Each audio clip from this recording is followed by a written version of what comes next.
We finally arrived at the finals conclusion. Bronze match was played earlier today where we saw Clestry and Sargsian, pardon me, duke it out.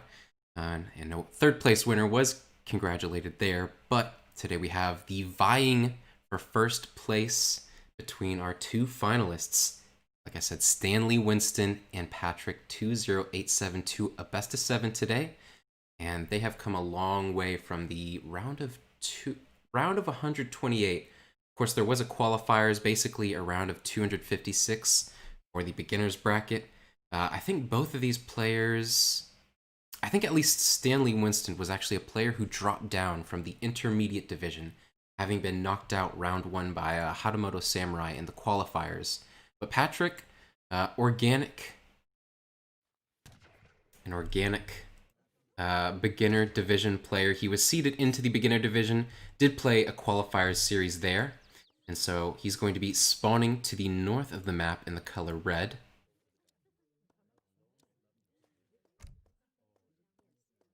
Playing as France. And to the south are Overdog, I suppose, is Stanley Winston in the color blue, playing as the Portuguese. The map is Mendocino. Of course, I said Overdog there, I think. But basically, what I mean to say is Stanley Winston is kind of the favorite going into this series. Of course, like I mentioned, he came down from the intermediate division, so off the bat he was seated a little bit higher than his peer today, Patrick. What that means is, he had a higher elo at the time of seeding and a higher rank. Currently sitting at Lieutenant Colonel. He's a bit rusty, having taken some sabbaticals over the past few years, away from Age of Empires 3 and focusing on other things. But still, he's attained the rank of Lieutenant Colonel, which is one of the highest in the beginner division, probably the highest if I'm not mistaken. And Patrick20872, the challenger for the day, the underdog, he's sitting at the major skill level. I think he was just coronated PR29 today after a few games with just a few ladder games today. But he's been pretty comfortably sitting at the captain skill level for at least 2 years now. Kind of an early round slayer. He'll usually do pretty well in the first round, the qualifying round, the group stages of the ESOC major tournaments, but not one to go much farther than that. However, he is our finalist for today, the beginner division mentioned. And France versus Portuguese is actually a matchup we have not seen a lot so far in the Winter Championship. Portuguese just hasn't been that common of a pick. So Stanley Winston taking it out here, but certainly on Mendocino, probably not the worst pick, I suppose. I mean, it's kind of a middling civilization. Mendocino has a lot of trading posts, but they're not actually particularly strong. You can see there's 2 different stagecoach lines. If you do upgrade, the stagecoach on one line, it'll upgrade for the other 2. But because these routes are so short, you actually don't get a lot of resources at each pass. You actually see the trading post. There's a little bug where if you build a trading post before advanced trading post, the card comes in, you lose some HP on the trading post. But like I was saying, on this map in particular, Mendocino, even though it is a high TP map, the stagecoach isn't all that good compared to a map like Arizona or High Plains, which I think High Plains is in the map pool, if I'm not mistaken. But there's Arizona in the map pool, which is another stagecoach map, basically. Might have been a better choice to have selected Portuguese on that map. But either way, Stanley Winston is playing the Portuguese for this first game in the series, looking at the treasures for both players. So going to take a look at the hunts. One in the back for Stanley Winston, one over here with a coin mine as well. One up to the north. His hunts are good, but he's not particularly doing anything to bring them in so far. Whereas Patrick, on the other hand, sending a Coeur de Bois forward, also going to get that treasure with a Coeur de Bois, and bringing in that next hunt of his, and this was his equivalent hunt to, I suppose, this one, Stanley Winston. Forgot to look at the treasures. 95 wood for Stanley, 90 food for Patrick, 80 food for Patrick, 170 food, that's a lot, but Stanley also got 135 XP, so basically pretty even on these treasures here. Both getting some really solid ones. 170 food for Patrick is really good, but it doesn't look like his age up time is all that special. Yeah, we see 700 food in his deck. That's a little bit of a tech, kind of something oriented towards colonial play. Gives you some more options there, but a little less late game oriented because you're missing something like wilderness warfare to buff your skirmishers and coureur de bois. And a pretty standard age 3 roster for the French player. Looking at Stanley Winston, well, what can we expect? Colonial Militia, standard, pretty standard. No church card is something of note. Actually, no Caçador cards whatsoever for the Portuguese player. There's no gunpowder infantry attack, defense, or combat in either H2, 3, or 4. Instead, we only see the Goon combat cards and Geniteurs. So, kind of, I wouldn't say it's a bad deck, but kind of not making the most use of, like, the recent EP changes. You know, in the EP changes, all those cards I mentioned kind of got pseudo-buffed.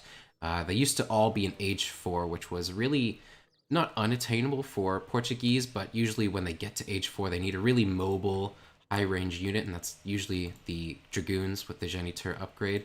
So you don't see a lot of Caçadors being trained in Age 4 by Portuguese players. However, on ESOC Patch, the age at which you can send those cards got changed to Age 2 and Age 3, which makes Caçadors and making Caçadors just all the more viable. But it doesn't seem like it's... I mean, Stanley Winston's definitely still going to be training Caçadors if he's going to be going for an Age 3 agenda, which is pretty typical of the Portuguese. But he's probably not going to be relying on them too much. Instead, he's got other cards, some standard unit shipments, 2 Ribalds, 1,000 food in lieu of an attack card, sustainable agriculture. He's probably going for a more Dragoon, Hussar. He'll still make Caçadors, like I mentioned, but probably not the mainstay of his composition. And going to try to eke out a victory that way. Play the more mobile game, more tech-oriented game, trying to get a good single engagement rather than a lot of prolonged, slightly favorable engagements. But Patrick, on the other hand, like I said, pretty standard deck, a little bit more Age 2 focus with that 700 food. Here, oh, do you see Fightin' Frenchman? Just subscribe to ESOC, thank you, the ear, for that right here. It seems like my game sounds a little loud, so I'm going to turn that down just a tad. At least it's bothering me a bit. I don't know if it's actually registering that loud, but may as well be more safe than sorry. Turned it down a little bit, should be a little bit more bearable. So what we do see, a lot of Musketeers out for the French player. To start with, double barracks. Very forward, too. Like, this is an interesting position. I think these barracks are, like, just close enough that you can't really, like, put your units, like your infantry units, like, escape through this. Like, they'll tend to, like, I think Patrick's building placement is a little awkward for him to begin playing defensively at any point in the game. But he has trained a lot in a lot of Musketeers here. I mean, let's take a look. It looks like 20 to me. Military units, there you go. A solid batch of 20 Musketeers. Going to take down the trading post and start to contest the trading line. We do see 1 coureur de bois dead, 2 coureur de bois dead by this 4 Hussars, trained by Stanley Winston. Splitting up 2 Huss into 2 different groups. Taking down 2 coureur de bois. So off to a nice start for him. Losing a trading post isn't a very big deal, considering now Patrick is sending all of his Musketeers back to defend this raid. I think that's a little bit of an overcommit. I would have rather had him, like, you know, bring back 5 Musketeers in melee mode, exactly like this. And instead of pulling back all these 15 Musketeers for, you know, basically a solid at least 40 seconds, he could have been sieging down this next trading post, which has been upgraded to the Stagecoach line by Stanley Winston. And Stanley also even trying to take back that trading post after having lost it. But Stanley, on the way up to Age 3, having taken down 2 coureur de bois, only lost a trading post for it, which only cost him 120 wood at the end of the day. So really not taking all that much damage. He also killed a Musketeer for it with the trading post damage that is granted by the Advanced Trading Post card. So even though we do see Stanley with a slight economic disadvantage here, just in terms of economic units on the field, not even counting the trading posts, I think Stanley's in a really good position because he's got, you know, a solid base position. Got this forward town center to provide just, you know, a leverage with shipment points and Minutemen pops, and also a garrison point for villagers on this coin mine. I think he's extended out really nicely, has good line of sight. He can also get this hunt over here. Or it does seem like he was trying to get it, but it's just not enough elk in that hunt to be really worthwhile. We do still see him building another good trading town center position on top of this mine in this hunt, so he has a lot of safe resources. Can even extend out this way at a later point. Get that pretty safely. And again, these 4 Hussars. Let's see if they kill another Coeur de Bois. Ooh! Patrick. Good on that. Didn't lose another one, but I'll have to check and see. I might have been looking away at the time. No, still only lost 2 Coeur de Bois, and now all the Musketeers coming back to shoot down those Hussars of Stanley Winston. Gonna take down 2 of them. Okay, not a bad trade. Only got garrisoned a little bit. Did take a damage on a few of the Coeur de Bois, but didn't lose anymore, which is important. Falconets coming out for Patrick, and I kind of like that. That's pretty cool. You know, I don't expect Patrick to commit more to... Okay, so he is getting veteran Musketeers. I wonder what he's going to mix in to balance out that composition. Probably Cuirassier. If we take a look at the units in queue, I expect that's what he's going to be training. And yeah, that's a really smart play with the veteran Musketeers. Obviously, Musketeers aren't France's strongest unit, and you don't want to be training too many of them in Age 3, but particularly against Portuguese, which doesn't have like a culverin, or they do have culverins, but they don't have a 2 falconet shipment of their own. They only have 2 organ guns, which don't usually perform as well against, you know, falconets as other artillery pieces. So going with this hyper-aggressive Musketeer, Cuirassier, heavy cav, heavy inf, falconets is going to be really hard for Stanley Winston to stop in early Age 3. It's not until he's gotten like a sizable Dragoon mass and like really should not be training any more Cassadors at this point. This is a perfectly sized mass. It's got like 13 to 15 Cassadors here, and that's enough to like 3-shot or kill 3 Musketeers in 1 volley. And what the... An early culverin, 11 minutes into the game. Oh, we do see 2 Cuirassiers going forward. Killed 1 Falconet with the culverin, so already getting decent value. Unfortunately, now losing both of the Cuirassiers, seeming like a good trade if he's able to get that last shot off.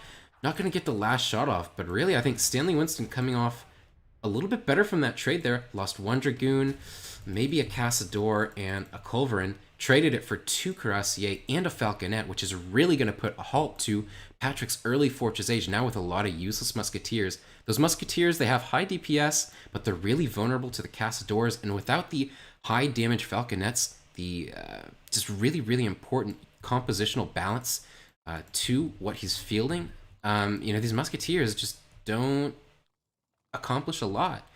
We do see that he is still ahead a lot in terms of his military unit population.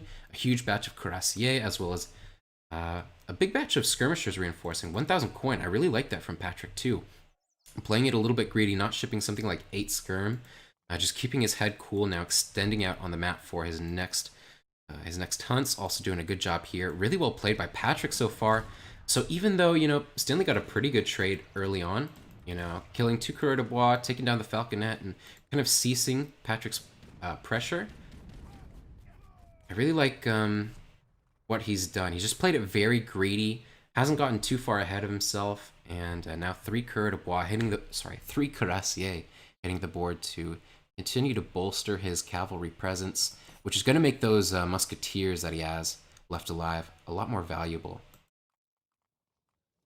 You know, once those crash into the Portuguese composition, if they're allowed to, especially with the Ribalds, which are going to make the Portuguese composition a lot more immobile if he wants to, you know, make use of those. The Dragoon mass of Stanley Winston is starting to piece together, so, oh my god, but there's so many Cuirassier on the board. And, you know, the more Cuirassier that you have in a particular engagement, it's just like a butterfly effect. So they have so much hit points and a lot of splash damage. The more you have, like, the more effective each and every one of them becomes. And it looks like they are going to be able to collide. Stanley Winston a little bit slow on the catch and now going to get caught into melee. Not quite yet, still escaping with the Cassadors, but has to be really careful with his Dragoons. Now getting pressured off this coin mine into the town center. Luckily enough, Patrick is going away at this point. Prodding a little bit back, so not accomplishing too much. Oh, just Stanley really getting away by the skin of his neck. You know, if those cuirassiers were able to connect with the infantry behind them in DPS range, it would have been lights out for Stanley Winston. Of course, you know, he is in the cloistered position of his town center, still has the 5 goon shipment, and look at this goon mass. Now, really, Stanley is in a really good position. He has enough dragoons to hold the cavalry mass of Patrick, and these Cazadores are just going to reign supreme over the mixed infantry of the French player. Oh, 3 Cuirassier in a really awkward position. Half HP getting taken down just by the Cazadores. And huge shots off by those Dragoons. And even at this point, we do see Stanley Winston starting to pull ahead in terms of economy. You know, it's only been a short while, 14 minutes. You know, and he's maintained control over the stagecoach. Of course, it's even for both players. You know, both have 2 TPs, but now Stanley Winston is the aggressor, starting to put pressure on the French player. But it looks like Patrick is getting into position with the Cuirassier. Still some big shots off with the Dragoons, but they are starting to focus fire down. These Cuirassier are getting into splash with the Dragoons, but wow, such awkward position, all cloistered together. Look at those numbers. +30, +30, and +10. The Cazadores now being forced to kite back.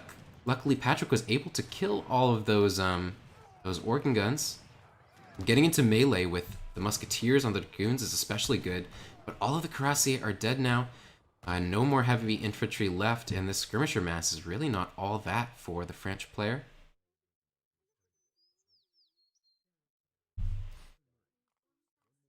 And now there's actually a huge score deficit. So like I said, you know, just those Dragoons did so much damage against the Cuirassier that as those Cuirassiers were, you know, swiping at the Dragoons that were kiting back, you know, 1 or 2 or 3 of those Cuirassier would die in every single volley. A big raid coming off. It looks like at least... Oh my god. Wow. That was like at least 12 villagers. With that said, Stanley Winston is actually still significantly ahead in terms of the economy. Really good raids from Patrick coming out. Look at this. This is like a future sight. I really like what he's doing here. He's keen. Oh! Well, he's still going to kill 5 villagers here. He could have killed 20 villagers with, you know, just 2 raids, but still getting away with killing 15, which is... Oh my god. Oh! Those poor villagers. But still, you know, Stanley's in a good position. He's still after having lost 15 villagers, quite ahead economically. You know, I don't know that there has been that much more raids. I suppose maybe there was some raiding over here. For some reason, I think Patrick's villagers had gone back. Let's look at the units lost.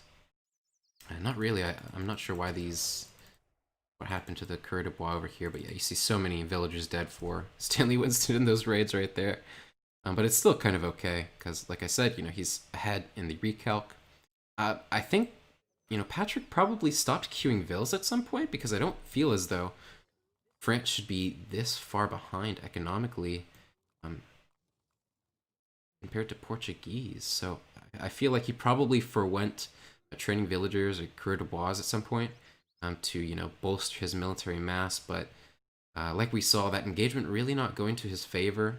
You know, the Cuirassiers weren't just really able to accomplish a lot, and there were so many Dragoons on the field that Stanley Winston, with just a little bit of kiting, was able to kill them all off pretty efficiently.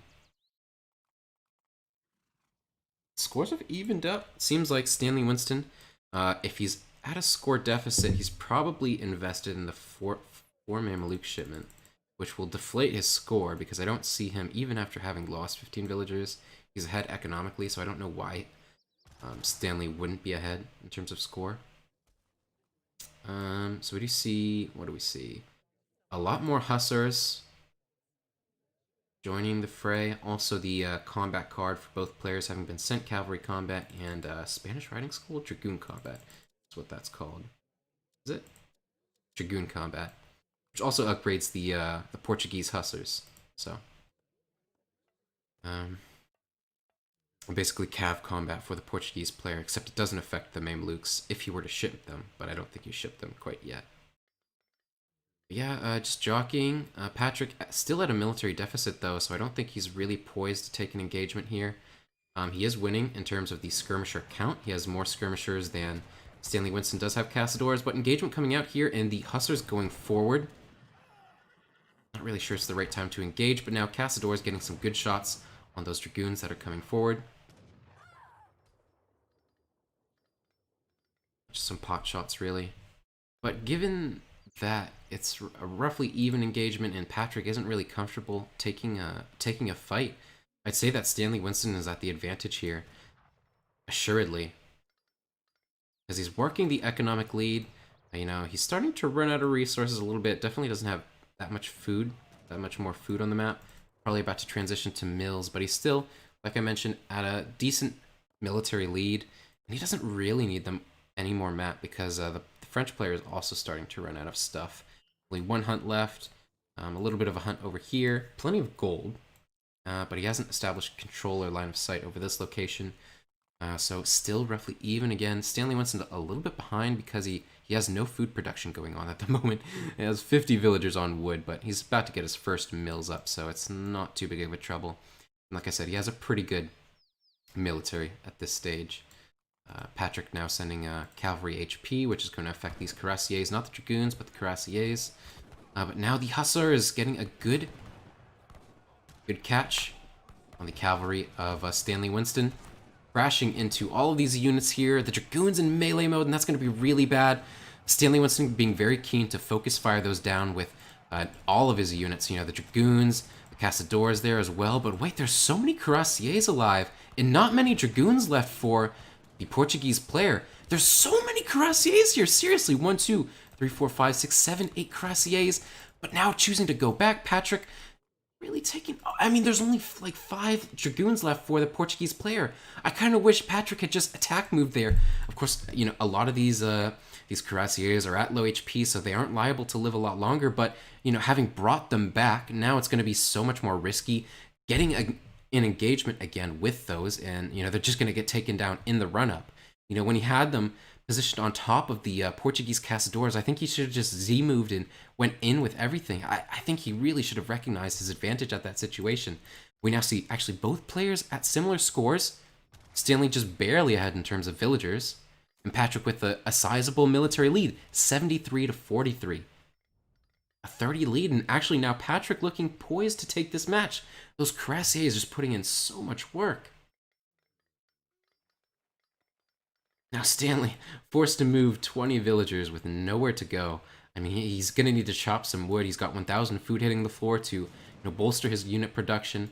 Skirmishers on Castadors now, but still just barely taking these fights. Not really right time, and now even Team Can cavalry attack coming in for Stanley, or pardon me, Patrick, the French player, to again bolster these veteran cuirassiers.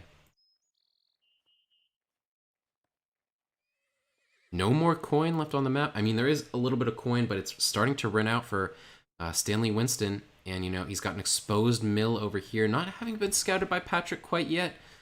Instead, Patrick looking to make the prod, try to get some units out. Sorry, not get some units out, but take down some units, that is. Not particularly villagers, but military units of Stanley.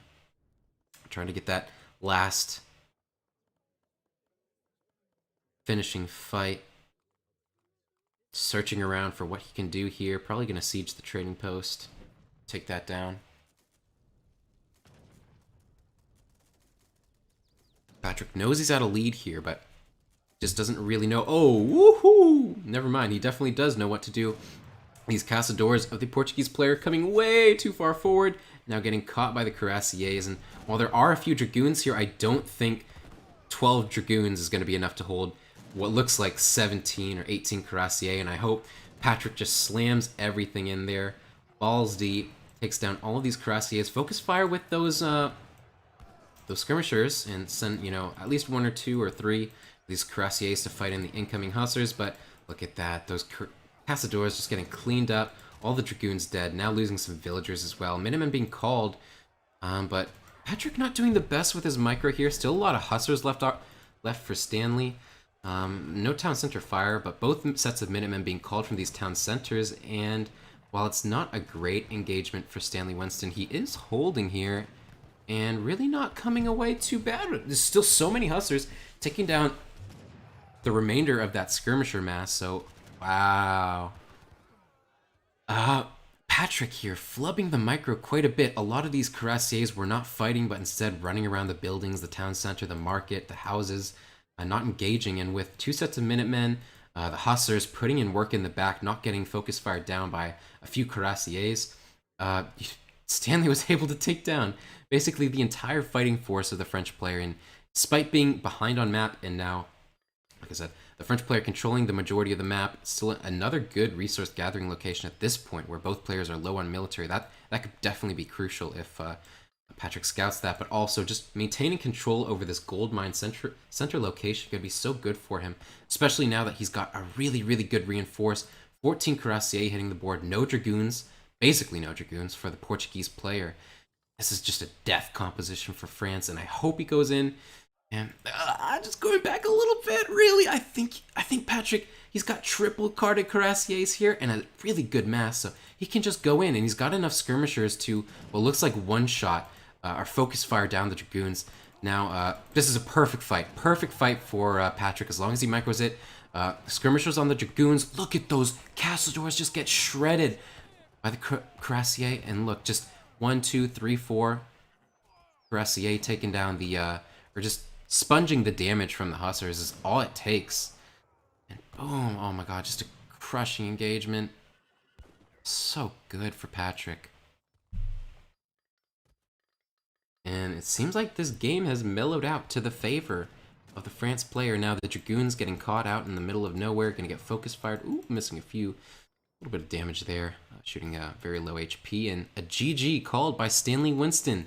He'll play a lot of different things, but Japan versus Ottoman, you can definitely tell from the sound of my voice, that's not really a great counter pick here. And Stanley, I don't know what you're doing. It seems like not a good way to get yourself back into the series. Yeah, like I said, you can tell from my voice, it's just not a very good matchup. What Ottoman is able to do in the early game, there's, of course, the stagecoach, there's pawns on this map, there's the sea, all of that goes to the benefit of Ottoman, especially with how fast they are able to wrest control of the map. Basically, any stagecoach map is a bad map for Japan. Japan likes maps that have no other economic supplements for their opponent, and thankfully, thank goodness, Stanley Winston taking a different civilization. Dutch, again, kind of in the same boat as Japan, where they don't favor, stagecoach maps, high trading post count maps, where the opponent is able to get alternative economic supplements to match the bank boom of Dutch. But that's definitely a much more solid pick than picking Japan, just because the Japanese units align so poorly against the Ottoman ones. But the Dutch ones, Reuters, skirmishers, perform a lot better against the typical Ottoman composition, so I'm a lot more No! Stanley, what are you doing, baby?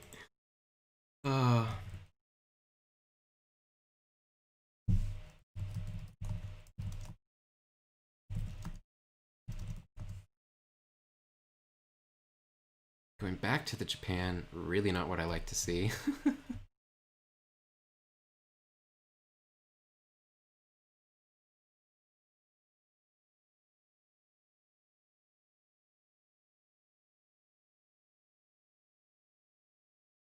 Of course, as the caster and the unbiased admin, as much as I really, really want to tell Stanley not to pick Japan here, I'm afraid that's not something I can do in the middle of a series and he's screening up. Oh, Patrick, I liked how he played, besides a few mistakes, like, in that last game we saw, I think he played pretty well, especially with how his build order, with the Musketeers, sending Falconets early, getting a really good composition to fight early Age 3 against Portuguese. Some other moments, there were a few, like I said, a few not so great moments where he committed under the town centers. Portuguese player didn't micro particularly well and got cleaned up. Still came out ahead in that game and performed well. And so I think he's going to perform well again in this game, especially on New England, picking Ottoman, quick pick. I think he's definitely prepared something for this map. Unfortunately, I don't expect his opponent to have anywhere near the same level of preparation, because this is not a good matchup for Japan on this map. in this matchup. And so, unfortunately, I am expecting a quote-unquote bad game. I think we're going to see Patrick really crush Stanley unless Stanley is able to not only do something completely unexpected and off the wall, but execute it perfectly. I just don't really see it happening for the Japanese player here. But either way, we do see Patrick20872, the underdog for this series, this final series, the winner of which will get a beautiful, beautiful 1, 2, 3. Look at that. The beginner division winner badge, as well as an all expenses paid trip to Cancun with one of the Pro Division players for a coaching session.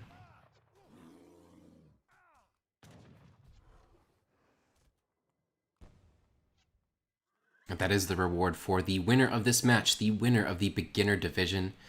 And Patrick, like I have quite heavily implied, is quite favored to take a commanding lead in this series. He is already at a lead with the 1-game win, but I kind of expect him to put another point on the board.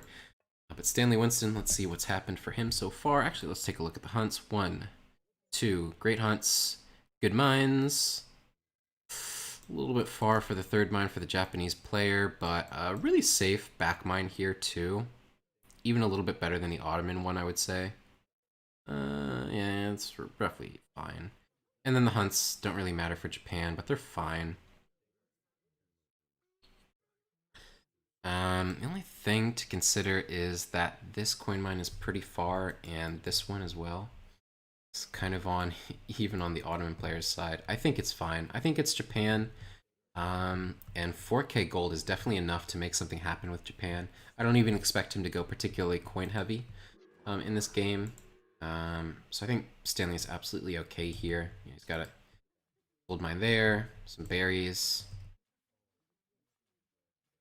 And he's also got the coast, which is really, really powerful for the Japanese player. Let's see if he has, bang, bang, 3 fishing boats in his deck. That's a really, really powerful shipment for Japan. And that's probably going to be his first shipment here. Okay, nope, Heavenly Kami on New England. That is just not how you win with Japan. Why would you do that? You have 3 fishing boats in your deck, Stanley Winston.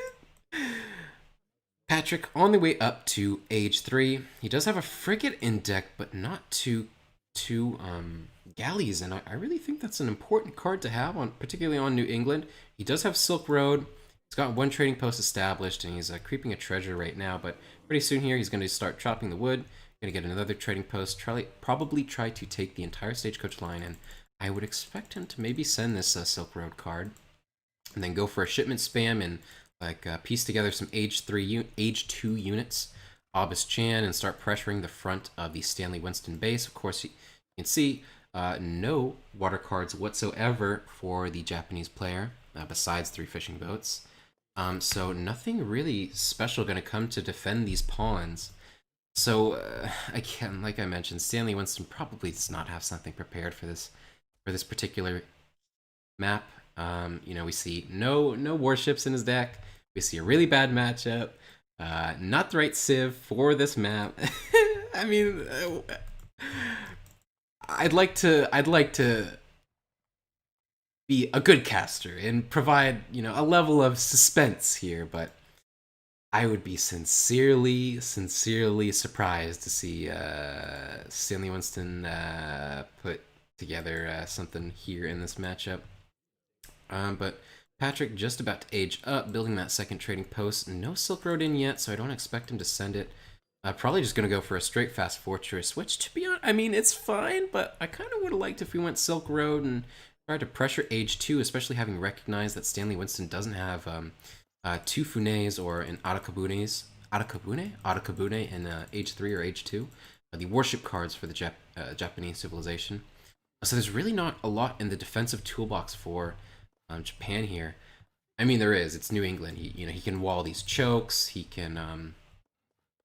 has Colonial Militia in deck, but I still feel like taking the Stagecoach, sieging down some shrines around the map with some Janissaries would be really, really effective. So that he's going for the Stagecoach, the Fast Fortress. It's a classic strategy. It's never bad. But I would have liked to see him, do something with Silk Road. I think it's really, really powerful, especially against Japan, which can't contest you from getting the stagecoach line as Ottoman. But 700 coin, the Fast Fortress, still completely fine. I would have liked for this outpost to have been farther forward. I don't know why you would go for a defensive outpost. I guess if you're hedging against a very aggressive Japan build, where they send like 300 export and get the Yamabushi Clubman and train Ashigaru and siege your outpost before you've hit Fortress Age, I guess you're hedging your bets against that. But really, that's not something we could expect from Stanley here, considering Patrick should have scouted that. There's a shrine coming up right here. Stanley Winston is going for the classic Kami Boom. He's not doing something off the wall. He's playing very, very standard. Just playing very, very greedy. So I don't know why. I don't really like the defensive outpost as the Ottoman here. Now, 2 villagers coming forward, but gonna get easily scouted by this shrine for the Japanese player. Building the barracks out of line of sight, just barely out of line of sight from these shrines, but still, I mean, Stanley saw the Ottoman villagers go here, so he's gonna know what's up. Fortunately, we do see Patrick sending his water home city shipment point to the forward location. Probably, I would expect aging up with the Admiral of the Ocean Sea to the Fortress Age, which is going to grant him a galley and 400 coin. Pardon me, 400 wood. And so having this galley in the pawn is going to be pretty powerful. He's got to be careful not to get shot by the town center line of sight, or the town center anti-water attack. Ship attack, but I think it's just barely out of range, so he's going to be pretty safe, and that's going to do a lot to help him control this side of the map. Stanley Winston fortunately does have the 2 flaming arrows, and 2 flaming arrows do perform very, very well against warships. So while Stanley doesn't have any warship cards of his own, at least he does have some sort of anti-ship shipments to bolster his military units at some point. We do see a raging disparity in the economic unit populations. But Patrick is up to the 3rd age, and Stanley Winston, he is gathering for the age up, but is nowhere near close to accomplishing that at this stage of the game. Probably see some more Janissaries in queue. 2 Falconets likely going to be the first shipment. Just going to take down some shrines around the map. Even see some pressure coming out.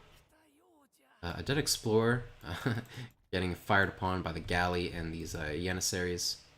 That's a nice pickup for Stanley. It does get, a nice pickup for Patrick, but it does give Stanley the information that that galley is in the pond, and Patrick is playing this quite aggressive, as you'd expect of Ottoman.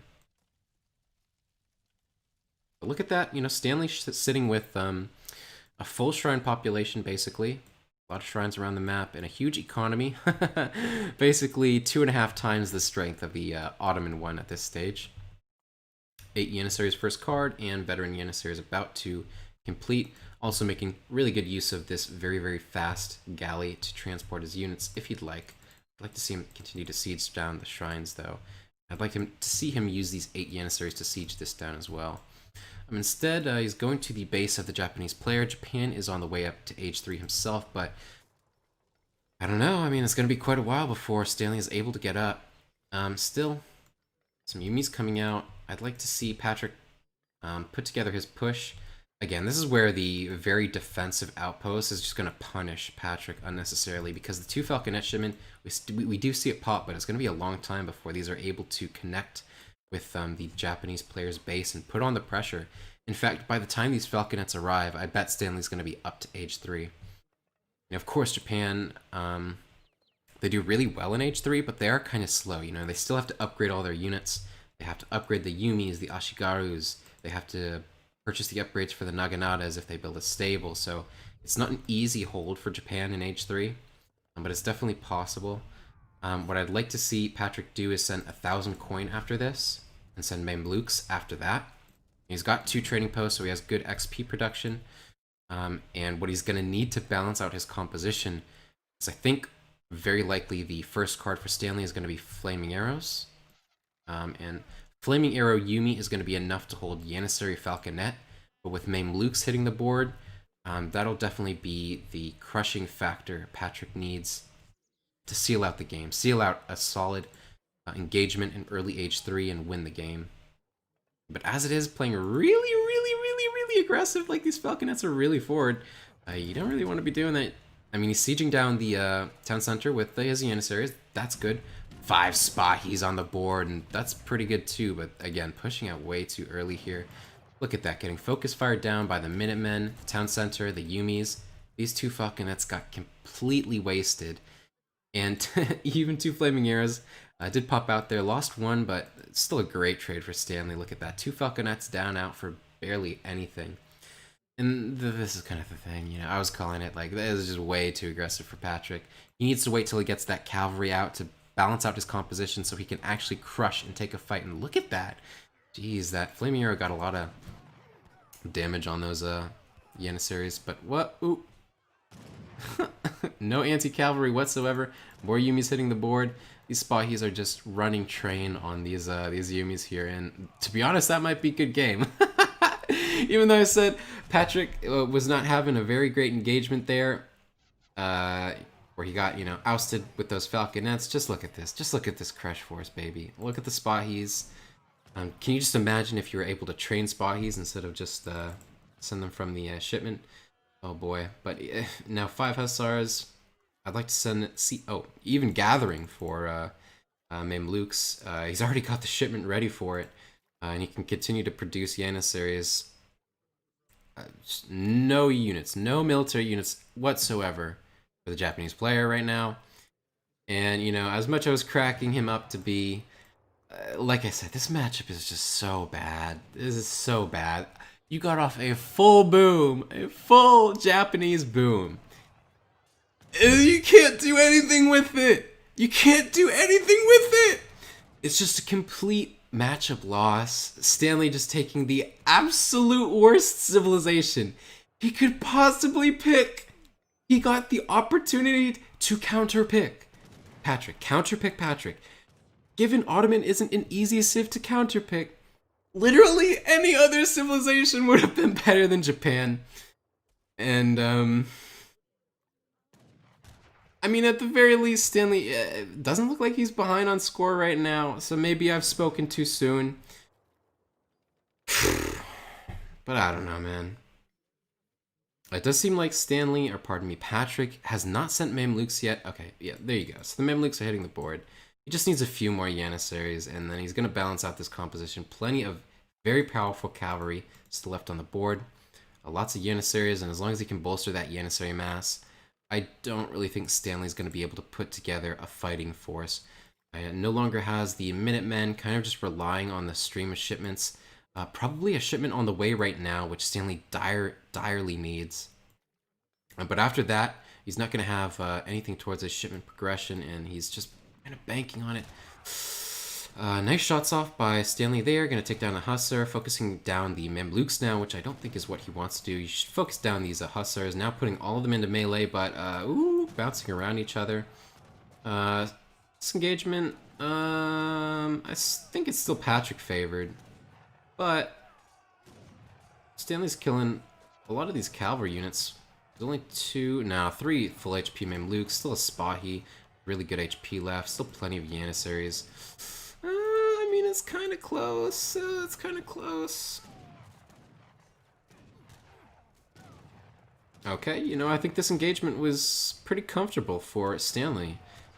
You know, there was that reinforcing shipment in the back, and also a really good economy, able to get out a big batch of Ashigaru. And, you know, as much as I was saying it was looking terrible for... Oh my god. I'm forced to eat my words because now it's looking like a reverse sweep. Now 1,000 wood coming for Patrick, but Patrick's not going to be able to put that into anything relevant at this point with Stanley Winston leading the economy battle 2-1. But 1,000 wood is not going to make up for that disparity, considering there's still a lot of shrines left on the map for Stanley Winston, still right here. All the hunting over here. Yeah, it's just, okay, you know, I'll eat my words, I'll say it. Okay, Stanley Winston brought it back, just kept his head cool, didn't give up, trained a good unit. You know, there weren't any Falconets on the way for Patrick, so going for this Janissary cavalry composition, Stanley made the right call, went for disciplined Ashigaru, and was able to take decent enough engagements until he was eventually able to overwhelm the overextended Ottoman mass. And now sitting with almost a little bit more than twice the economy of the Ottoman player. I think this is... okay, fine. It's looking like a good game for Stanley. I think he is going to pick up game 2 here and tie the series. So, you know, fine. I'll be a little bit embarrassed.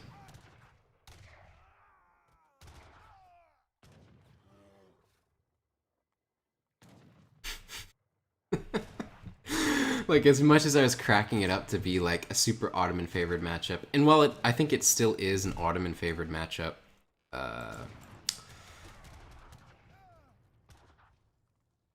pardon me. Yeah, Stanley's looking to be in a fine position. He's sitting with the score lead, the economic lead, the military lead. Patrick is playing catch up.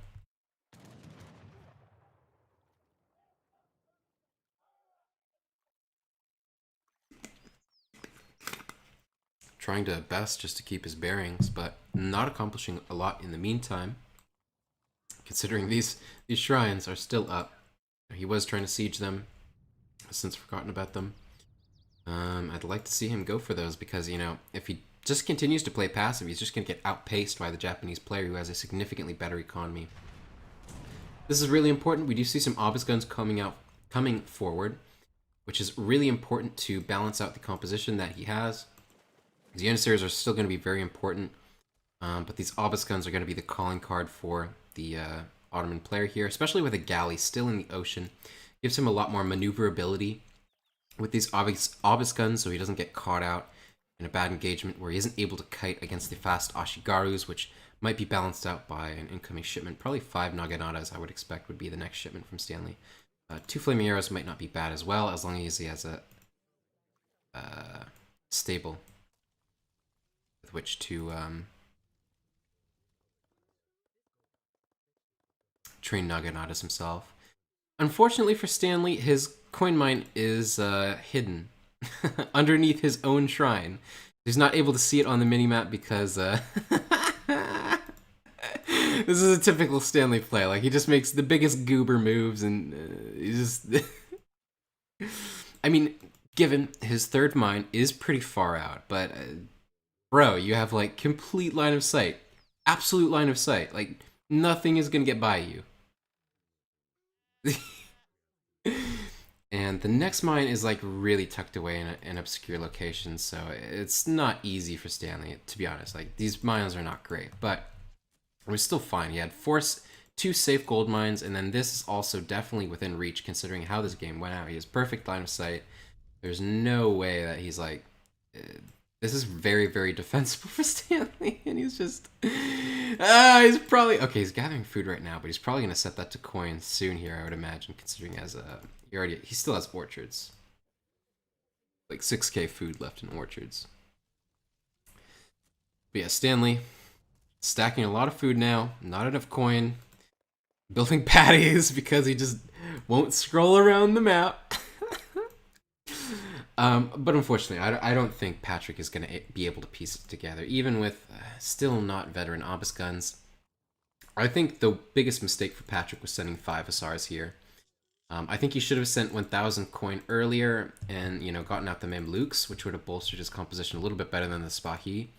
I think he should have taken the Falconet engagement, like just waited for your Spahis, you know, before going in, or at least harass like the market, taking that down, maybe taking down the barracks, but even that might be an overreach.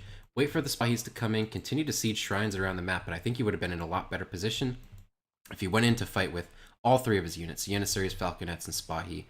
Beyond that, he also didn't go for Silk Road, which would have been a free Silk Road in this matchup, by getting the 4 trading post stagecoach line. He still could have had a really good fortress time behind that, so I don't think... I think there were a few things Patrick could have done differently to, you know, come out in a better position in this game. Stanley Winston, of course, now aging up to the industrial age, which I don't think is the best play, but considering he has 3 flaming arrows in a pretty defensible position, some Yumis, I think he's in a very, very safe position to do this, so nothing to worry about. Still, Stanley just not looking around the map whatsoever. I mean, perfectly good 2K silver mine right there. All you gotta do is just look around the map, baby. That's all. Scout out this remainder. But it looks like Patrick is gonna try to accomplish something. Again, this should be in the line of sight for Stanley, so he should know not to engage. A lot of Obus guns, now having been researched veteran, but still these flaming arrows I think are going to put in work, and look at that. They're just going to get so much work accomplished on these Obus guns. Patrick going to recognize it. His opponent is going up to Industrial, and he is not going to have the force together to contest what Stanley Winston has on the board. All right. All right. You know, I'll eat my words. Stanley Winston, despite this terrible, terrible matchup, on this map in particular, he was able to take game number 2, tie up the series. Fine. But like I mentioned, there are a few things I think Patrick probably could have done differently with his build order that would have put him in a better position. And there was also the early Age 3 engagement where he lost his Falconets for free. I think that was another mistake. I think he could have done a bit more of a proactive job sieging shrines around the map. You know, instead of getting the free complete stagecoach line, he let his opponent, the Japanese player, get up a free complete stagecoach boom. Sorry, not stagecoach boom, but shrine boom. And while he did get a really excellent engagement under the base of the Japanese player in early to mid Age 3, really crushing engagement, still that wasn't enough. Probably due to some earlier mistakes, like he just didn't have the economy behind it. He didn't, take down these barracks, which would have been really, really important. Like if he just didn't go all the way back and he just continued to siege down the barracks, like he probably could have been in a much better position. Again, not losing the Falconets. So there were a few things Patrick could have done better there, and Stanley Winston is going to come away with the win with his Japan here. So let's just move on to game 3. I don't want to. I do not want to remember that game. That is just absolutely bonkers. I don't even want to look at chat.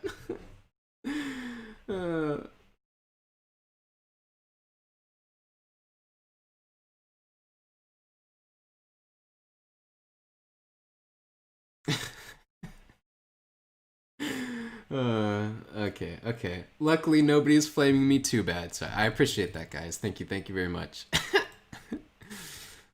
I agree. Well, Stanley will be the one to lock his civilization going into game 3, considering he won the last game. Cannot select Japan. And Patrick, while getting the opportunity to counterpick, will not be able to choose France. Unfortunately, I have not reviewed the history of these players' matches terribly closely prior to this match. But I think Patrick's favorite civilizations, we already saw one. France is one of his primary civilizations. Ottoman is also one that he's comfortable with. I think he's also well-versed with British and maybe Germany, but I don't recall much beyond that. I think he is also kind of an all-arounder, like he's comfortable playing all the civilizations.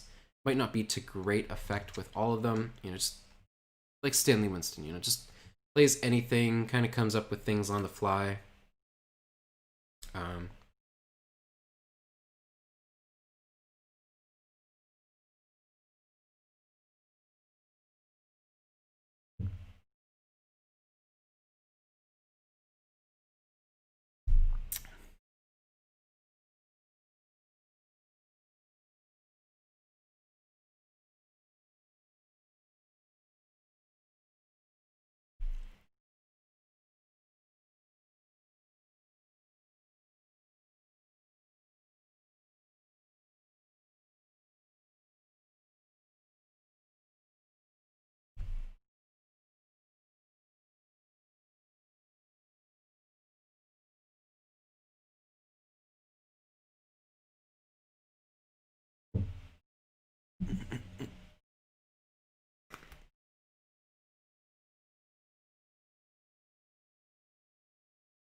Yeah, there were a few things.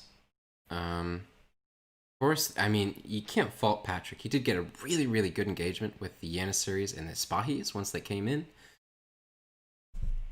Yeah, that was a great trade.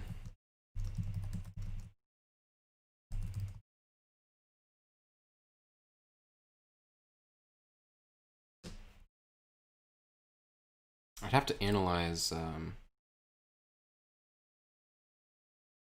exactly what Patrick did after that moment. I think he just I really don't recall what happened. I think he got fought back a little bit. There might have been like 4 Spahis alive and a thinned out Janissary mass, which is why he wasn't comfortable to stay in against Stanley Winston. Um, but like I mentioned, I feel like if he had just like stayed in, sieged the barracks, taken down those core military production facilities of the Japanese player, he very easily could have sealed it out. So we do see Stanley Winston. Map is Bonnie Springs for game 3, locking Dutch and counterpick. Patrick, like I mentioned, one of his main civilizations, British. And this is a pretty good matchup too. I would say a little bit more British favored on this map in particular.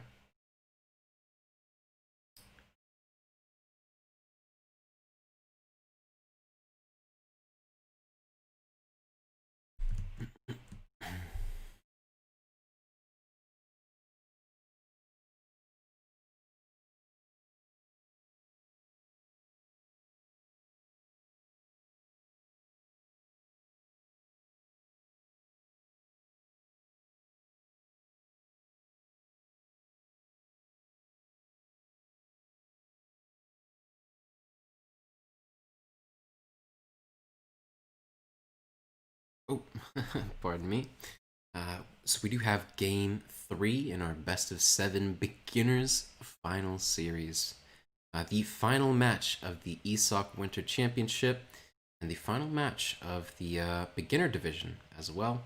Our grand finals, after having the bronze match played earlier today between Clestry and Sargsian, we did see our third place winner crowned, but the true crown. And 1, 2, 3, 1, 2, 3. Okay, game is loading soon. I'm tapping out, so that's a little bit dangerous, but look at that shiny badge, the beginner division winner's badge. It's what this match is for, as well as a training session with a certain top player of the beginner division champions choosing. Could be anybody from the pro division. Kaiser Klein has a 5, 4, 3, 2, 1, a once in a lifetime opportunity for the winner of this match. To the south, we have Patrick20872.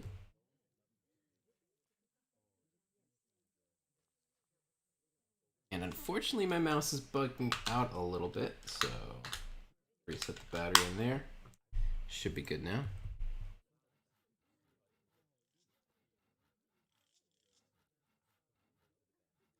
Okay. And we do have Stanley Winston to the north of the map in the color blue, playing as Dutch.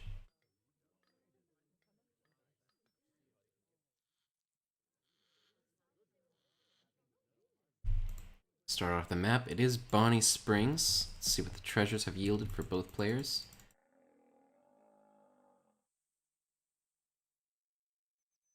Fortunately, I'm not able to page up or page down at the moment. Not sure why. I think my keys are a little bit glitchy right now. So unfortunately, I'm not able to review the treasures there or press any keys.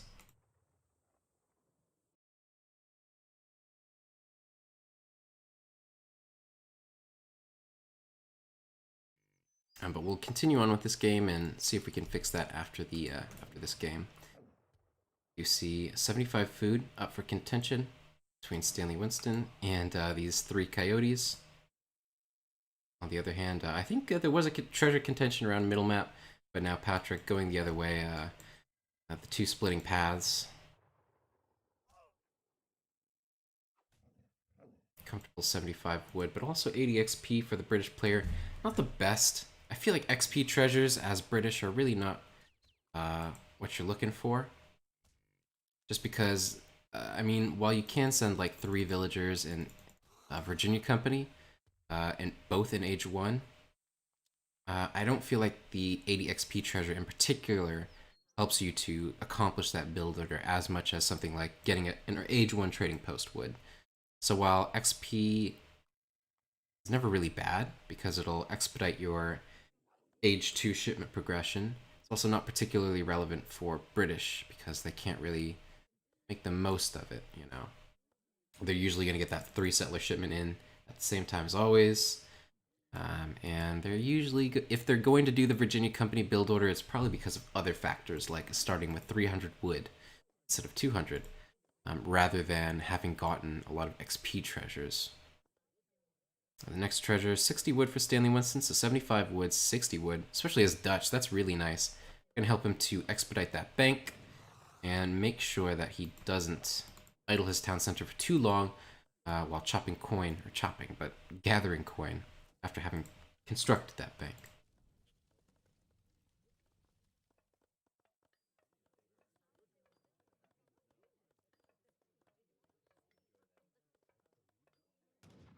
Market coming up for Patrick. Let's see, is there anything in queue so far? He is able to get Gang Saw, I believe. Also getting the coin to get Hunting Dogs. Just getting Placer Mines first, which is a little bit questionable. I don't know why you would go for that right off the bat. You don't really need coin all that early as British. He's going for some very cheeky build order, like maybe an aggro 700 food. Send 700 food, double barracks. Gather coin and then train 10 musketeers with the 700 food. That would be pretty zany, but I don't think that's in the cards. Still getting Placer Mines is a little bit of a question mark. I don't know why you wouldn't get Hunting Dogs first or Gang Saw, which are going to be a little bit more relevant in the very early game. But either way, just stacking up those upgrades. Seems like Patrick is going to play defensive so far. I mean, he has a lot of hunt in base. And likewise, Stanley Winston has the opportunity for a lot of hunt in base too, with these two slightly forward hunts and the coin mines over here.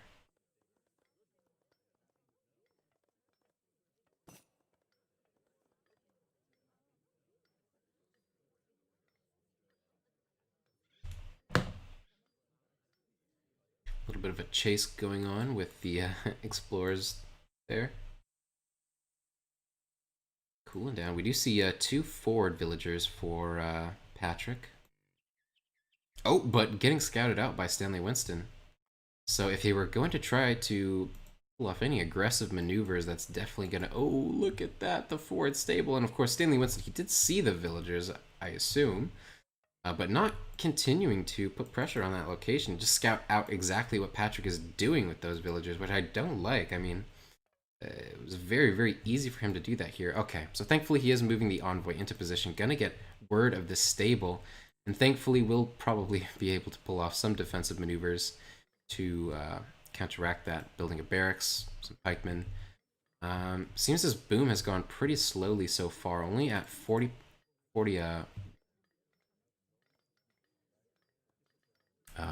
house population, or rather just population overall. Building a few more manors, but not chopping any wood whatsoever. Instead, not sure what he's pumping these resources into. Seems like he's getting upgrades, right? Where did the coin go? What is Patrick doing? I don't see a military production facility. Oh, right. He built the stable, so he's going actually very aggressive, getting out 5 hussars at 6 minutes. Pretty typical for, you know, a civilization like France, but as British, that's actually not all that common. So playing very aggressive. And for some reason, I thought this was like a forward stable from Stanley, and he was about to put some pressure on Patrick, but my bad, I completely mussed up the colors there. In fact, it's Patrick playing aggressive on Stanley, which actually isn't going to fare all that well, because we've seen Stanley has done a pretty good job at herding, has a very defensible base location, base setup, you know, with these banks providing a lot of obstruction for these hussars.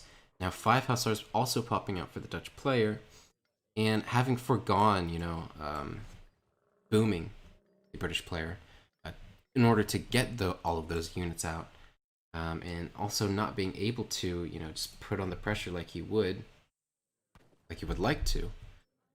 We'll have to see how Patrick pieces this together. You know, 5 hussars, 4 musketeers. Patrick is going to be a little bit favored here, but with town center fire and Minutemen liable, as well as a barracks constructed for Stanley, I really don't think Stanley's in a bad position, especially with so many dead bison right underneath his town center. He's in a great spot, really. Another bank coming down.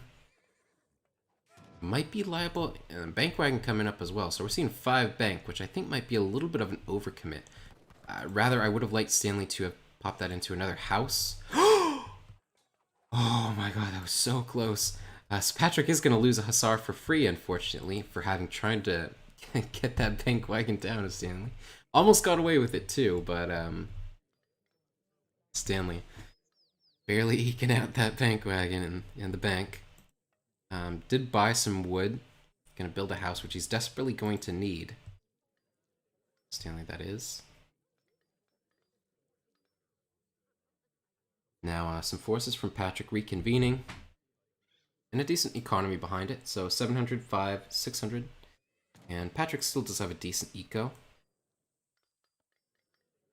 Despite pumping all of his resources into Age 2 pressure so far. Still Stanley, able to hold with just the units he has. 8 pikemen also coming out and having purchased the wood for another house.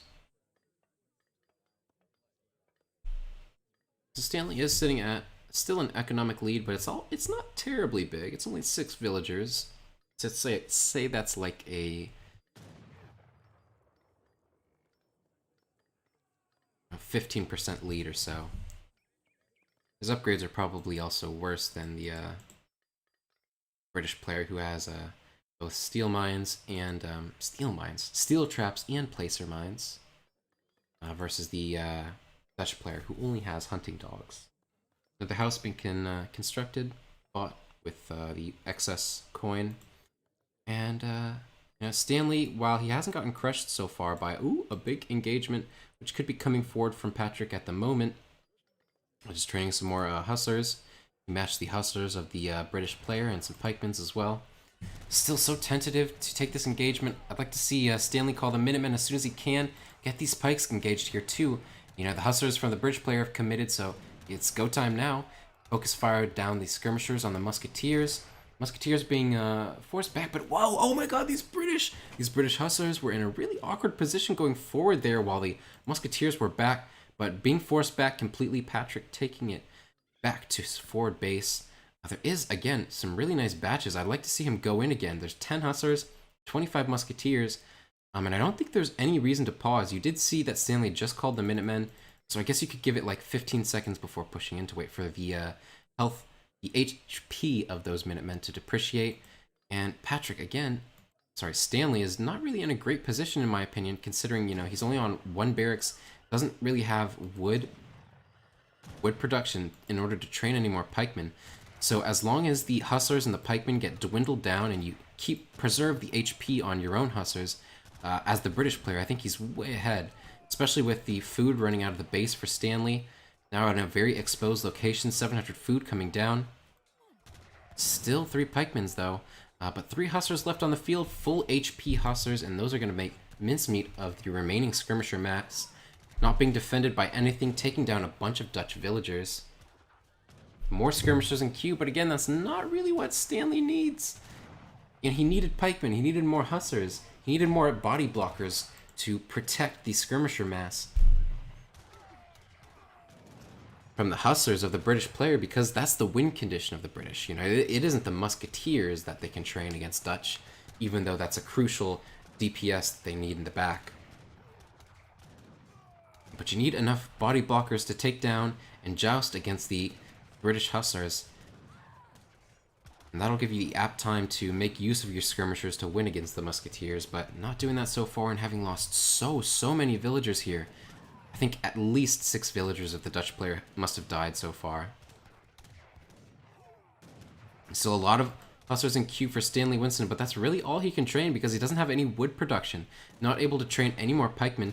And so it's a lot of hussars against a lot of hussars and musketeers from the British player. We do see colonial militia being sent for Stanley Winston, but no food in the bank, not going to be able to call the big Minutemens.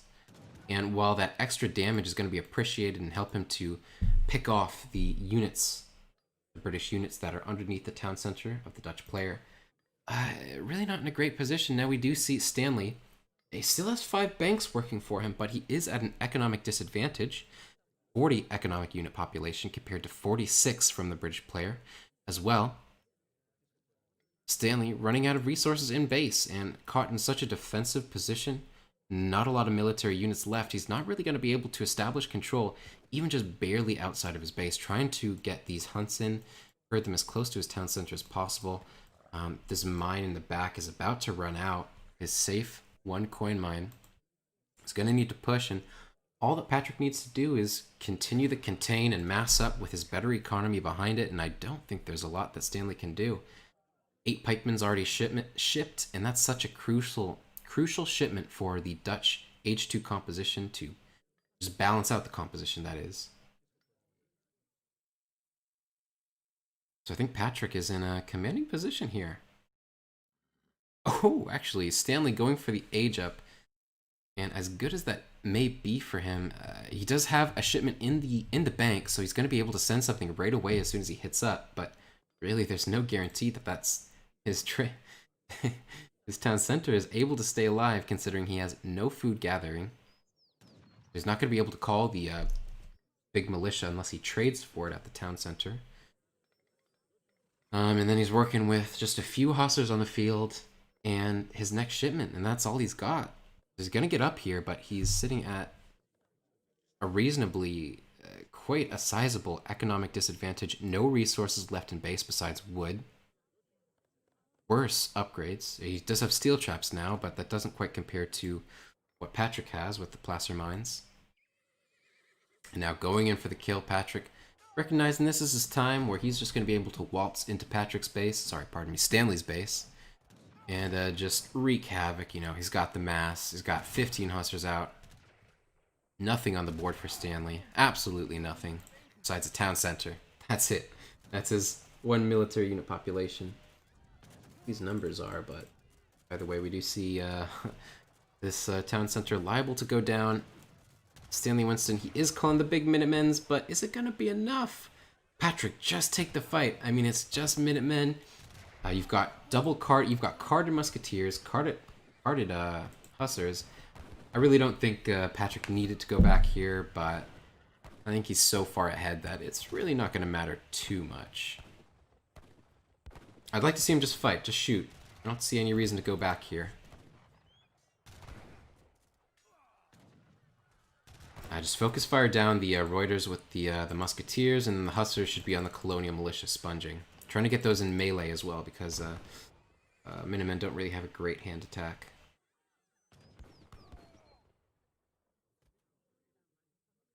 But unfortunately, Patrick went back there, which I don't think was really the right play. I think he could have just stayed in and taken a comfortable engagement there, and then Stanley would have been left with nothing. No shipments, no units on the field, no resources in base, and as well, a somewhat damaged town center. But fortunately enough for Stanley, Patrick did go back, and so Stanley's able to crawl out onto the map, start to get some more resources.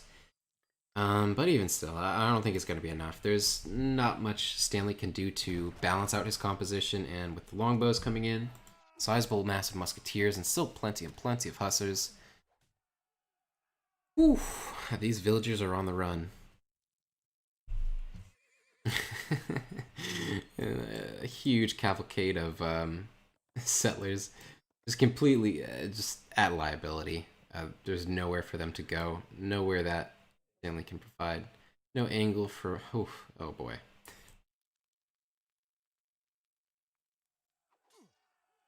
He's going to reconvene with the Reuters, luckily enough. The infantry mass from Patrick a little bit far away, but Patrick's okay here. Just take the engagement, get those Reuters and snare, and you're completely fine. And then, like I said, there's just nothing left for Stanley. He's going to train some more Reuters because they're cheap and easy to produce, but he has to rely on a shipment to balance out his composition, so he might be able to send 8 skirms and have, like, a few Reuters and a few skirmishers, but those just get made mincemeat of these H2 longbow. Really sizable longbow mass, too, here. 20 longbowmen and 20 musketeers at least. And again, a great hussar mass from Patrick.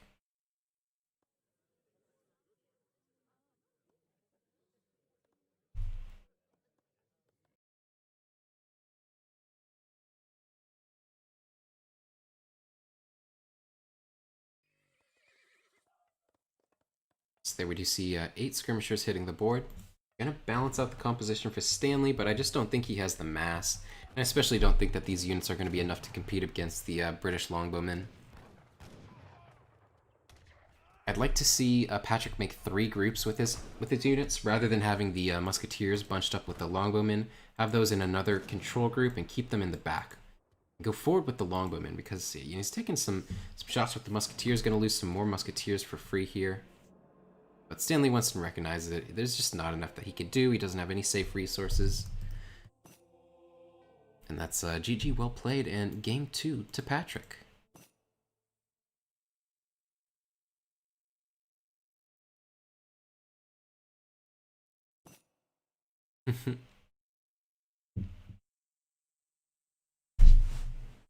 Well, I don't think it was entirely impossible. For one, I think one of the first mistakes was the 5 bank boom, especially on this map. I don't think it's really needed. I think 4 banks would have been completely comfortable. But if he were able to translate that, all that wood that he put into building this 5th bank into houses earlier on, and if he was able to get out the mass that he needed, like 10 hussars, 13 pikes, that's all you need, then you have 10 skirmishers, and you have a fighting force that is completely prepared for what the British player can mass. And then he can go in with that, and as long as he isn't getting caught out by like 20 musketeers and 15 hussars, he can siege down the FB of the British player, or provide some pressure, or raid a little bit around the map. So I think there were some plays that basically just, getting that 5th bank made it a lot more complicated for Stanley, because he was behind in the population count. He wasn't able to get good batches, as he was just having a really awkward housing situation. And so he got behind in mass.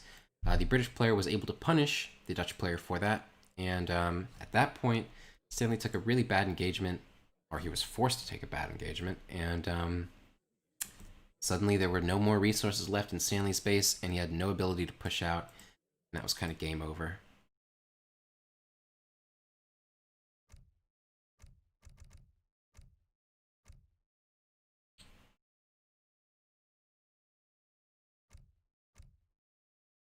So I think the big mistake there was overcommitting to the boom, playing a little bit too greedy.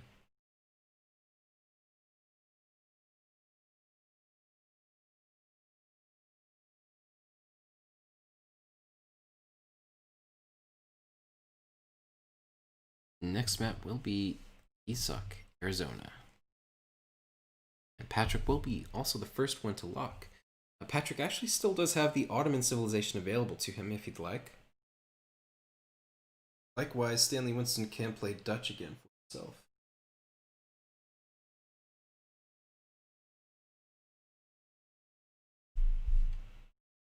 But Patrick will be the first one to lock in this series.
Having a good think about it.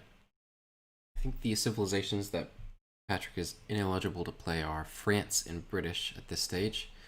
And like 2 of his main civilizations. Electing for Russia here, which is, Russia's an okay choice. They do have advanced trading posts themselves, although it's not really one of their strongest build orders. It is pretty fun to do it if you are able to pull it off, though. Going for a very economic-oriented Russian style. Onus is now on Stanley Winston to counterpick.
Seems like Stanley's comfortable to counterpick with Aztec here. I think Stanley's only win so far was with Japan, which is a civilization he does play quite frequently.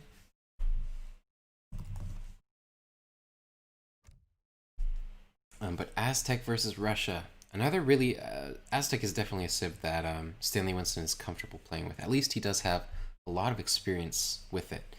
And so going for the Russia versus Aztec matchup, we're definitely going to see something quite aggressive, I would expect, from both players. Although, one of the key points I want to see from these players is just what they do with the trading post, which again is just a big feature of Arizona, is the stagecoach line, trading post line. And I want to see how these players will interact with that, because I think it could be crucial either way. You know, I think 3 trading posts is a really good shipment for the Aztec player. Let's see. Great. Yeah, they do seem really good. We see Stanley Winston, our Aztec player. He's got 1, 2, 3.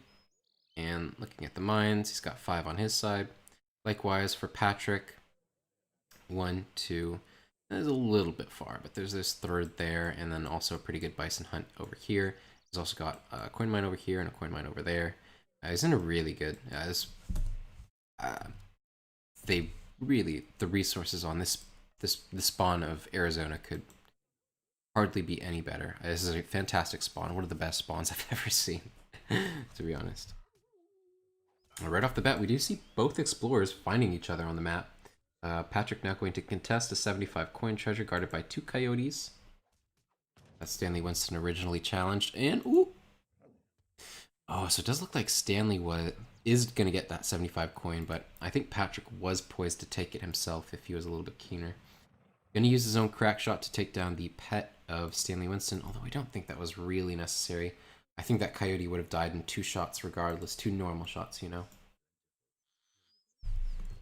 It's pretty funny that path, just straight barreling towards the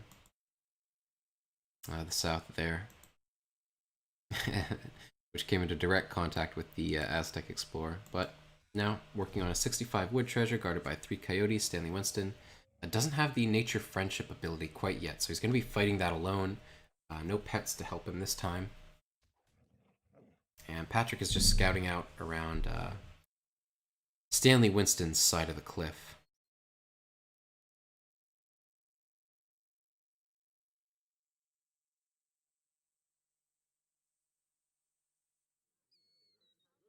So I think this is, oh, actually, Stanley Winston, pardon me, Patrick is playing to the south of the map, of course, is Russia. So he was the one that came over here, and Stanley Winston was the one that had kind of a weird path. Now, instead, Patrick is scouting out his own herds, his own resource locations. And he's basically found all the core ones. He's found this hunt, this hunt, this hunt, this hunt, and 4 of his coin mines. So he's looking in a really good position to understand just the resource circumstances that he is in, and they're in pretty good resource circumstances. But that's also going to influence, I think, how he chooses to play out this game against Stanley Winston, against, in particular, the Aztec civilization.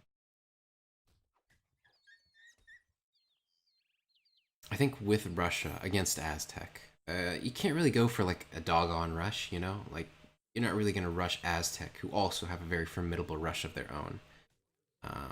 But you're also not going to play like super economic, so you're kind of caught in a position where you have to play the middle, where you know you are going forward with your blockhouse, but you're not putting pressure on directly or all that expediently. You're just kind of massing up units while also getting decent resource upgrades, maybe a trading post of your own to bolster your economy and, you know, make headway towards it. But really, I think it mostly comes down to micro and the way you take an engagement and when you choose to engage in this matchup. Provided the players aren't going too hard on each other with a dog-out aggressive style, as we do see a very, very forward war hut for Stanley Winston. In that case, we might see just Stanley Winston barreling towards the Russian player's base. Already up to age 3, Stanley Winston. And on the way for Patrick. Looks like Patrick's going to age up around 4 minutes and 35 seconds, perhaps 4 minutes 40 if he's a little bit slow. I'll have to see what the first shipment is going to be for Stanley Winston. Likely going to be 700 wood. That's just the standard shipment. I wouldn't expect anything else. Gathering a lot of coins, so I think we're going to see Puma Spearman in queue first for Stanley. There we go.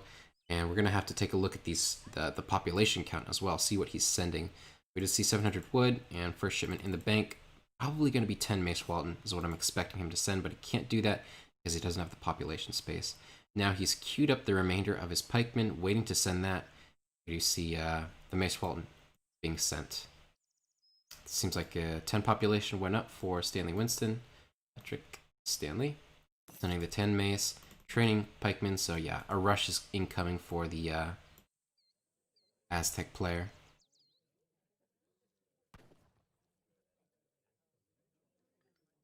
Looking at Patrick, seems like Patrick, you know, he does have an in-base blockhouse.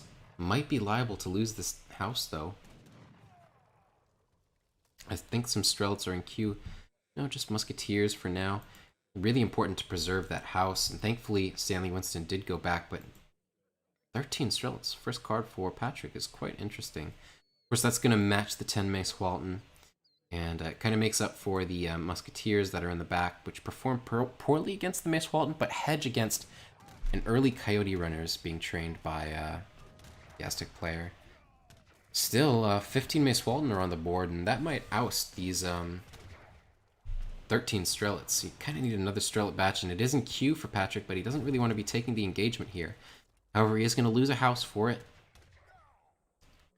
Still some pot shots going off. Look at the units lost. Just see how these engagements are piecing together. 4 pikemen lost for Stanley, 4 Strelets lost for Patrick, as well as some idle time in the town center, being forced to idle. Still working on bringing in that next deer hunt. There's also one to the south here, and there was his main one starting to... Oh, no. He was bringing that in. He's actually in a really comfortable position. As long as he keeps them underneath his town center, Patrick does have access to a lot of food, especially with 23 Strelets on the board now, or 18, I suppose. I think this is exactly, you know, the right number of Strelets to keep the Aztec forces at bay. Unfortunately, losing a villager here, and Coyotes now being mixed into the composition for Stanley, actually having been shipped 6 Coyote runners. Again, still really tentative engagements. 700 wood was the next shipment for Patrick, and that's going to help him get out. Hopefully, I would like to see him get a trading post, although this is kind of still a really exposed trading post location. If you were able to put it up here, it would be really safe, actually, because it's not close to the Aztec war hut. And he's trying to put up another blockhouse, and I think that is what he needs to do, but it's not going to work out right here if Stanley Winston's keen. Luckily enough, Stanley not sieging it, and, you know, Patrick is seemingly able to get away with constructing this. I think Stanley Winston should have been in a fine position to siege that blockhouse down and at least delay Patrick from getting a second production facility. The herding situation is still really tough because Patrick is being forced off of it. The Aztec player is constantly coming in and forcing these villagers to go in the town center or any other garrison point. But able to put it down underneath this blockhouse, that's really important. Stanley Winston is sitting at a slight economic lead after having sent five settlers. I would like to see him send, you know, another economic shipment. I don't think he has 3 trading posts in deck, so really the only economic shipment left for him to send is 3 warrior priests. But even that might be pretty difficult to get away with, having considered that 5 Cossacks is now on the board for the Russian player, which is really, really just a great shipment, great way for Patrick to balance out his composition. Of course, Patrick is still working on, you know, piecing his economy together. He does have steel traps, no placer mines, but starting to get the starting to work the Russian advantage. You know, these Russian villagers, they train in batches of 3, and over time, the Russian civilization should overtake a standard civilization that trains villagers 1 by 1. They train 25 seconds. A Russian batch trains in 53 seconds, and you get 3 for them. Like I mentioned, over time, Russia will get ahead in terms of economy, but fortunately, we have not quite reached that stage, and Stanley is sitting in a really good position. A nice economy behind it, probably hunting dogs as well. Yeah, hunting dogs. Russia is at a slight tech advantage in terms of economic upgrades with steel traps, but that's fine, that's to be expected. Stanley is still ahead here economically, even with that 1 warrior priest too, in the back providing a little bit of an experience bonus.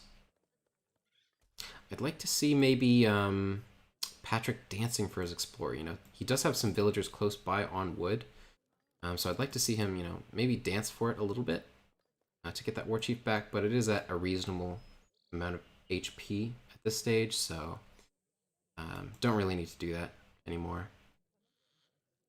Just as soon as he goes in with the next engagement is probably an opportune time to revive that explorer.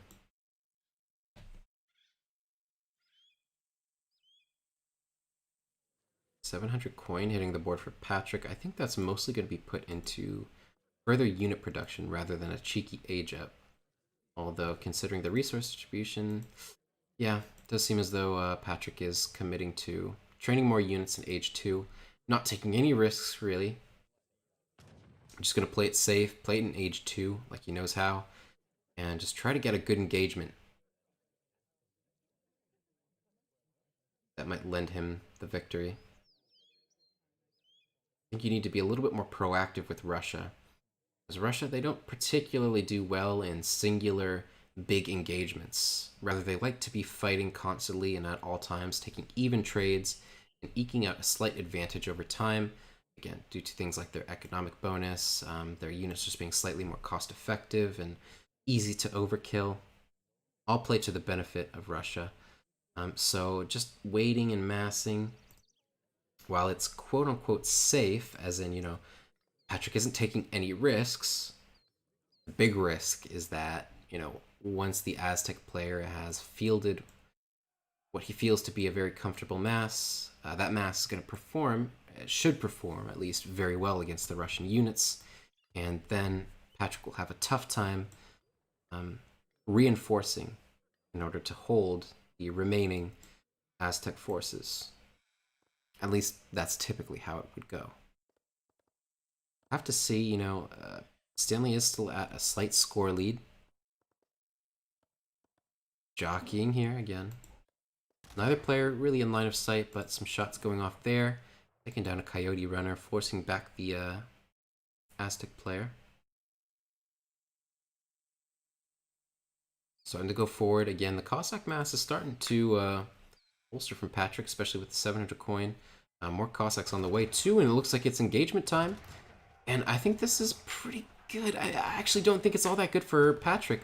You know, with all of his infantry clumped together, these coyotes are going to do really good damage because these musketeers, they should be in melee, but they're not going to be. Now, the pikemen connecting with the Cossacks, and oh my god, just stellar damage. Look at this, all of those Aztec melee units. No war dance behind it, but just so much in the tank for Stanley. Patrick is not going to be able to get away, not going to have the time to deal good DPS against these impending. Oh my god, so many dead Cossacks. Oh my god, these Puma Spearmen, so many of them left alive, and still plenty and plenty of coyotes. More coyotes on the way too. Crushing engagement for Stanley, and boom, just like that, the Russian military was decimated, and there's not a lot left in the tank for Patrick. And that's a good game, well played. Again, tying up the series, back and forth series we have so far. Patrick was leading off game 1, but Stanley Winston brought it back in game 2. Game 3 went to Patrick, and now we have game 4 going to Stanley. Oh, 10 costs in the back. Even then, I'm not sure that it would have mattered because I feel like Patrick, he should have split his infantry into 2 different groups, Strelts and Musketeers, rather than having them in one control group. He also probably should have split his Cossacks, and of course it would have been nice to have those 10 reinforcing with him, but you know, he also needed to not get caught in that engagement there. Caught in melee and just in a bad position, and so he got decimated.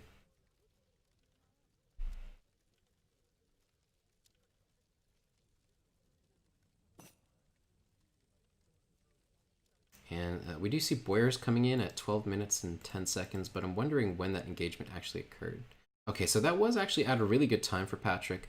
Boyers had just come in, but like I mentioned, just not the right position, getting caught out of place, and not the best unit control, not having the right control groups.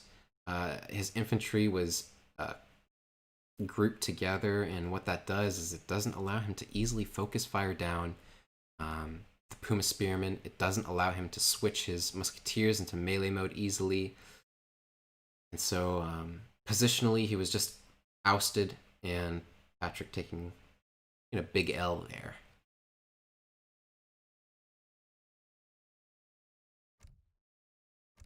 But still, the series is tied, and Patrick does have the initiative. Stanley is going to be forced to lock in game 1, lock first in game 5. And Patrick will get the opportunity to counterpick. So Patrick is still at a slight disadvantage, but maybe a little bit lower on his morale after that game. Just not being able to do all that much and taking a big loss. What am I doing here? There we go, Joanne.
Seems as though Stanley Winston gonna lock France. Japan and Aztec are out of the cards for him. Japan is a pretty good map. A pretty good civilization on Florida, but again, Stanley can't pick that. Also losing his Aztecs, gonna lock France here. Patrick, on the other hand, he's lost his France and his British. Already won with those civilizations, so he is not eligible to select them again. Pardon me.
I'm just teasing a little bit, providing useless advice.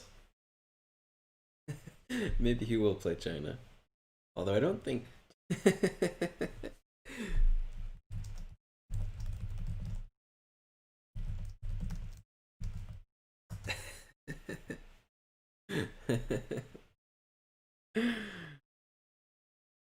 That's a little bit of a BM statement from me, already assuming that Stanley has won the series and won the coaching session.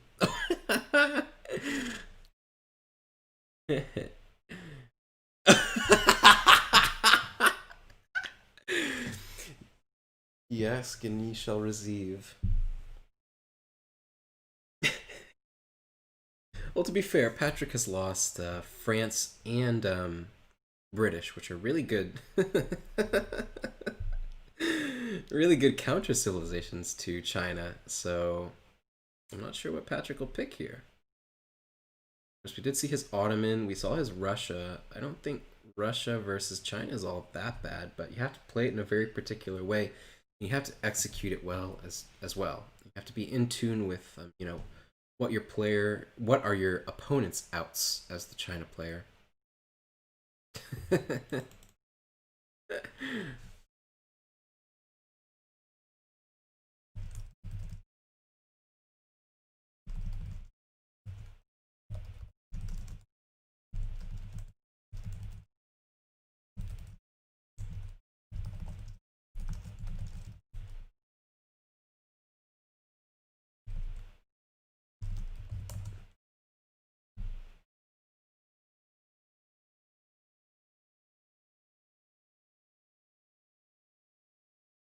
No, unfortunately, Clustery, we would not be able to see a French Brit. Patrick has already lost his French and his British, so we can't see him pick either of those civilizations. Stanley Winston, on the other hand, I think he did play France in one game, but he lost with it, so he is eligible to play it again if he'd like. And he hasn't played British in this series yet, so he can play that as well. Would have been a good pick on Florida. But instead, we asked him to play China, and Stanley Winston is a man of the people, and he chose to do so.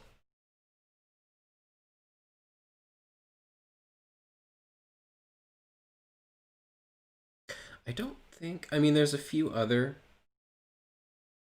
decent changes with China.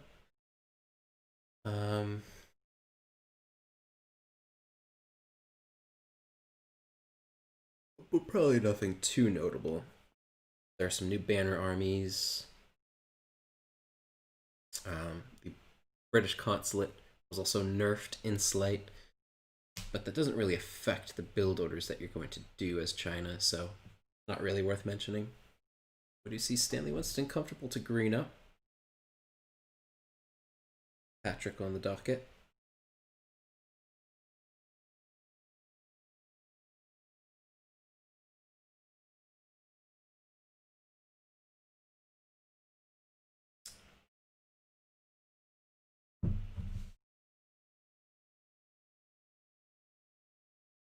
I agree. I like Patrick's play. I especially liked his play in game one. I mean, there were a few mistakes there, but I think he played well on a few parts. Some stuff really impressed me, and I'm glad we can have good mutual respect. I love that too. A little bit of cockiness. You need to mix that in there too. You love to see it. But this is game 5, of course. We do have a hung series, 2-2. We're not on match point quite yet because it is a best of 7 series in the beginner division finals. The last series of the ESOC Winter Championship coming to a conclusion. Stanley Winston is the man to beat, the higher seed and the more revered player. Playing China to the north of the map on Breda in the color blue. To the south, we have the challenger, Patrick20872, who's put up a good series so far. A few mistakes in kind, as one might expect of the beginner division, but leading off the momentum, he won game 1, also won game 3, and so The ball is in Stanley's court to make something happen. His locked civilization, at the request of the spectators, was China. And Patrick got the opportunity to counterpick. He chose Russia, and so he'll be playing as the Russian red south. Hunt's looking pretty great, if I do say so myself. Okay, it's a little bit worse for Stanley. By that I mean there's a lot of back hunts for Patrick. Very easy to herd. There's stuff over here. Basically got like 5 safe hunts that all could be herded. Stanley, on the other hand, sometimes Ford just spawns like this, but he does have hunts. You know, he can herd this in pretty reasonably, as long as he's keen about it. This is also herdable. Got this one. It's kind of hard. I mean, I don't really think that this hunt compares to like, this hunt for Patrick. Like, that's within town center's length. And this isn't way far away. It might drift, but it's kind of hard. I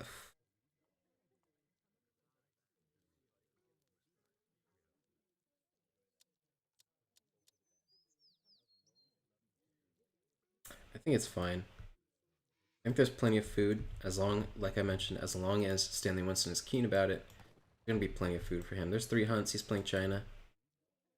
Shouldn't be an issue, as long as he's on top of it. Food is a little bit better for Patrick, but that's just sometimes how it goes on Florida. And the coin should have no issue as well. Coin is actually really, really, really good for Stanley, if I do say so myself. Of course, this might be a little bit hard to wrest control of because we would figure the Russian player is going to be playing aggressive, but there's good mine here, good mine in the back. This is also pretty defensible, not too far away. This one's also pretty close by. Russian player also got one in the back, standard. One over here. Yeah, that's fine. Get the treasures. Florida does have some interesting treasures. Patrick, 100 coin. That's really nice. I actually really like that as Russia. Just helps to expedite the early aggression or early economic streamlinedness. So much more for Russia because that allows them to get a quick steel traps. It allows them to get a quick batch of 5 musketeers. Either of those two, and so picking up the 100 coin is a very nice one for Patrick, although very low on his HP there. Look at that, 5 hit points. Oh my god, that alligator almost took him out. Took him downtown. 100 XP also picked up for Patrick. 40 coin. And 75 wood. That is some good treasures, brother. Stanley Winston, on the other hand, 40 coin. Normal. 35 wood, normal. 80 food. Decent. Kind of nice as China. And also picking up 90 coin to round it out. So I'd say that's a little bit better for Patrick overall, but still kind of fine. We do see the 3 Ford villagers being scouted out by Stanley Winston. I don't know if he saw the Blockhouse Foundation, but he can be for dang sure. I'm quite sure that Stanley knows a Blockhouse is going up there and the Russian player is going to be playing aggressive. So that really should incline Stanley Winston to start herding in his hunts, which are going to be crucial. In fact, we see a really forward village coming out for Stanley. We do have the trading post in the back. I might actually believe Stanley Winston is going to go for some Age 2 play. At least maybe a semi-fast fortress. I don't think he's going to go directly to fortress, considering if he doesn't put any resources, by resources I mean any defensive measures into defending this forward village, like he is liable to lose that, and that's a big investment at this stage of the game. We do see some walls also coming out, and I like that. I think he's setting up a nice base position. Even if this wall goes down, it's going to buy him some time for, 30 wood and some villager seconds. Definitely worth it at this point. I'd like to see him get a war academy established quickly. Maybe go for 700 wood first. And he does have that trading post, so he's going to have a really good shipment progression. He's already got another shipment in the bank too. And at that point, I'd like to see him go for like rolling military shipments and then age up in the back of it. So I feel like if he goes for 700 wood, 700 coin, or some semi-fast fortress like that, he's going to get shut out by a Russian timing. We do see some very aggressive 5 musketeers. That was the first thing Patrick queued upon reaching the colonial age. 9 Chink pikemen, the first card for Stanley, so not 700 wood. Pardon me. I mean, something. I guess that was kind of in anticipation of 5 Cossacks coming out. And while that still might be coming out for Patrick, we're going to have to see what his second colonial age shipment is. It didn't really work out too well for him. I feel like if he had just done 700 wood and gotten out more infrastructure, you know, like another village, a consulate, a market. He already has a market. Maybe another village after that, right? And a batch of Old Han army, he would have been in a better position to hold exactly what Patrick did. But of course, Stanley Winston wanted to hedge his bets, and he went first 9 Chink pikemen, which would have held 5 Cossacks. 5 Cossack, 5 Musketeer, if that was the push from Patrick.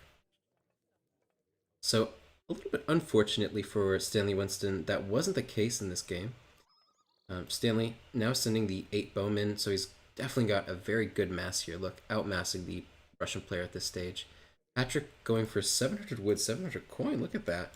Getting 2 trading posts for himself as well, maybe even going for the third. He does have the wood in bank for it. Maybe going to go for a very economic style Russia, especially against this semi-fast fortress. Sorry, not even semi-fast fortress, but this this Russian style. Sorry, this Chinese style that is committing to age 2. It might be good, it might be bad. It kind of just depends on what Stanley does. If Stanley chooses to play it aggressive, you know, Patrick might have a really difficult time holding this if he overcommits to the stagecoach boom. Oh boy, oh boy, oh boy. That was not what Patrick needed. That was a big loss, and that was 5 trained Cossacks getting picked off for free, for nothing. Was there even a single unit lost there? And even if there was a unit lost, not a single unit lost. Even if there were, like, trading off 1 Chang pikeman for 5 Cossacks is a pretty sweet deal as China. And that's definitely going to put a hamper on any aggressive moves Patrick wants to make in the time being. So that 700 wood, it did get put into, you know, 2 trading posts, which is nice.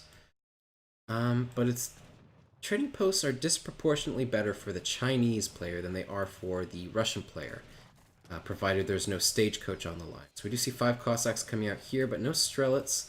Units in queue is going to be important to look at. More Cossacks in queue, but really not enough ranged backing to hold what the Chinese player is fielding.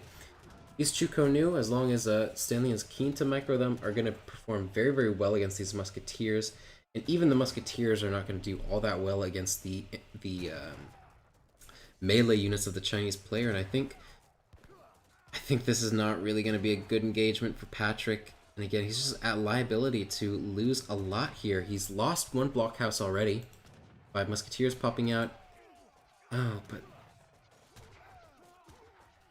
13 Strelets, that's a big pop, but 7 Step Riders coming in the back to reinforce, and that's just what Stanley needed. You know, he did lose a lot of the Chang pikemen there, and still a lot of Cossacks left alive. But while it's kind of a close engagement, I think this is going to go to the favor. Look at this monk, 400 HP. Could even put it in cover mode. More disciples being trained. Just look at this. China is in such a great position at the moment. And unfortunately for Patrick, you know, this economic build order he was going for didn't pan out. And not getting enough of an economic lead, and now losing his forward production facilities. Put on the back foot. He only has 1 more. There it is. 4 Cossacks. That's his last calling card. And as soon as this goes down... Oh, 5 Cossacks also reinforcing, but there's some Chang pikemen on the field. Gonna be a tough engagement. The monk of the Chinese player also going down for the moment. But look at this. 8 to 25. I mean, even still, like, Stanley's okay. Look at the score difference. And while it was looking kind of okay for Patrick, just looking at this fight, with all things considered, Stanley is still way ahead. The blockhouse is down. The only thing left alive is the stable. There's no blockhouse in base. As soon as that stable goes down, it's lights out. There's nothing Patrick can do. And this is it. This is what he needs to take. He needs to take the fight. He needs to take the fight. Need to kill these Chang pikemen. You have nothing left. You're still waiting for the 250 wood. You know, Patrick might be able to piece it together, clean up the infantry of Stanley. He's still at a disadvantage here, a slight disadvantage, but it could be okay for him. We do see sentries being called for Stanley. Patrick is going to be, or sorry, Stanley's also going to be waiting for that next Old Han batch in order to get a few more pikemans, but he might not even be committing any more to age 2, having accomplished, seems like enough damage. Sending 700 coin, might age up in the back. I feel like if he's able to get that off and not take too much damage, which is quite likely, he could be in a really great position to just seal this game out with, you know, even economies. He's got decent upgrades. Patrick probably has slightly better upgrades. Only steel traps, really, so roughly even, really, in terms of economic upgrades and, you know, even economies. And Stanley's going to be up to Fortress. He also has some Redcoat's going to join the fray. He has a lot of wooden banks, so he still has, like, great villages placed around the map. We see the Wonder going down. Stanley's still in a commanding position, and even though, you know, we did see, like, a decent, you know, engagement from Patrick, he was able to kill off all the Qing pikemen, save the stable, force the Chukonu back. It's a long way to go for this Russian player to win, and a lot of mistakes that need to be made by this Chinese player for Patrick to really have a chance. And I think it's going to be hard for Stanley to choke from this position, so, you know, I'll hedge my bets against Patrick at the moment. But we do see him moving towards the Chinese base. Oh, might catch this free banner army from the Summer Palace. Nice shots. That's like a sweet 400 resource pickup. That's like killing 4 musketeers for free, so not bad at all. And also garrison some villagers. 700 food, the next shipment for Patrick. I'd like to see Boyars coming out soon, and I think Patrick really needs to commit to playing age 2 here. I don't think he can age up in the back of it. He's already sent 700 coin, I believe. Even if he has 600 coin in here, I don't think he can field the same type of age 3 army that the Chinese player can. Now up to age 3 with the tower, Stanley Winston. They get position. Now training, what is this, the Duck Army. Actually DQing that and gonna probably produce the cavalry army. But musketeers, sentries, Chang pikemen. These Cossacks are really not going to want to take a fight, especially without Boyars having been sent by the Russian yet. I figure Redcoats is the shipment to send for Stanley here. Training territorial army as well, Arquebusier and Chengdao swordsmen. Again, oh, look at that with the tower. Chinese player just jettisons ahead in terms of economic prowess. And with stronger shipments, stronger units, China's just looking in a great position. Unfortunately enough, Patrick does have the 3 TP stagecoach line, and that's kind of what he wanted all along with his, you know, his economic build order to start off the game with 700 wood first card. I feel like if he were able to establish this earlier and not get counterswept, you know, he could have been in a better position. But that's so hard to pull off as Russia, like getting 3 TP stagecoach and having enough units on the board to defend your forward base location, defend your forward trading post, because if you lose that, then you lose all economic leverage you previously had. Fortunately, we do see a big raid coming off with the Cossacks. Patrick very keen to you know, make use of his army while Stanley Winston is pushing another location. Unfortunately for Patrick, this location where Stanley Winston is now gathering his food from is very secure. And whew, these are some powerful units coming forward for Stanley. But this may be go time.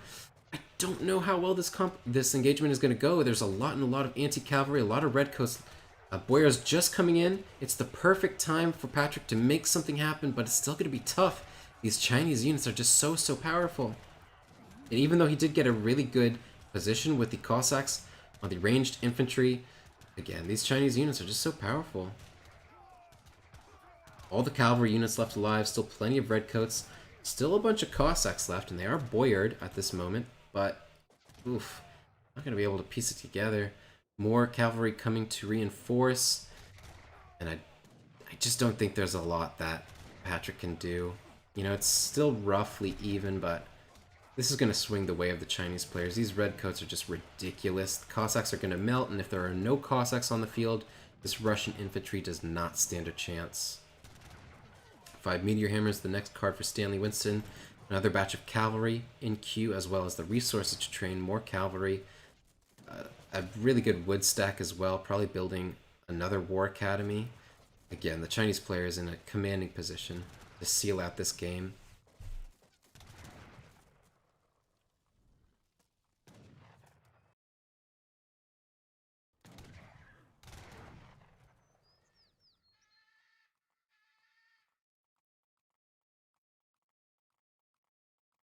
You just see that reflected in the score as well. Stanley Winston having 1.5 times the score of Patrick20872, the Russian player. And now Russia gathering out towards mid-map, lost all of his secure hunts. I mean, he still actually, what am I saying? He still has a lot of food left in the back of his base, but gathering very forward nonetheless. Going in for a raid now with his Cossacks, but again, cloistered between all these villages. Stanley Winston shouldn't really be losing any villagers. Another village coming out. I love that. Great line of sight for the Chinese player.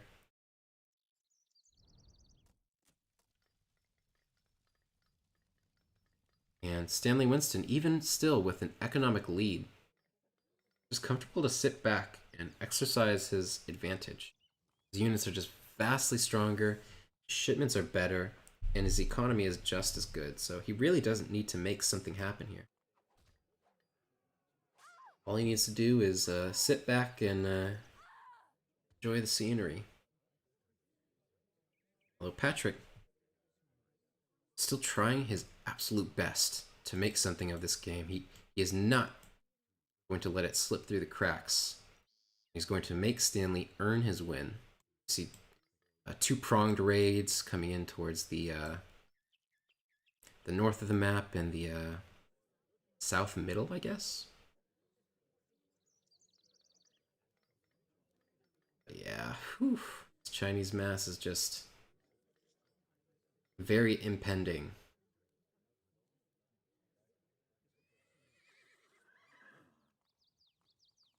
Especially with the revival of that Chinese monk. I'd love to see the next card from Stanley be double-faced armor, the upgrade for the Chinese cavalry.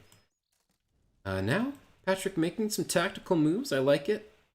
In fact, Stanley Winston isn't even going to continue with his push of his own. He's going to try to trap Patrick's army, and unfortunately, I don't think Patrick is reacting fast enough. He needed to get out of here sooner, but oh, this is going to be a really crushing engagement. Even though he wanted to kill all of these villagers, really, like, China doesn't care if they lose all of that. They care if they lose their military and they aren't able to train anymore, but this fight, I'm very afraid for Patrick here. It's not going to go at all to his favor. These Chinese units, like I mentioned, just so strong, and Patrick is not going to be able to reinforce at all, and oof. Even though the Chinese units were somewhat disconnected, you know, none of the Chengdaos fighting on those Cossacks, the cavalry mass alone and the arquebusiers were enough to clean it up, and the Chengdaos were used to kill all of the reinforcements from the Russian player. Swinging it back to his side, Stanley Winston is leading this match 3-2. A best of 7 puts him on match point. So I think similar to what we saw in Game 2, I believe. Just a small mistake.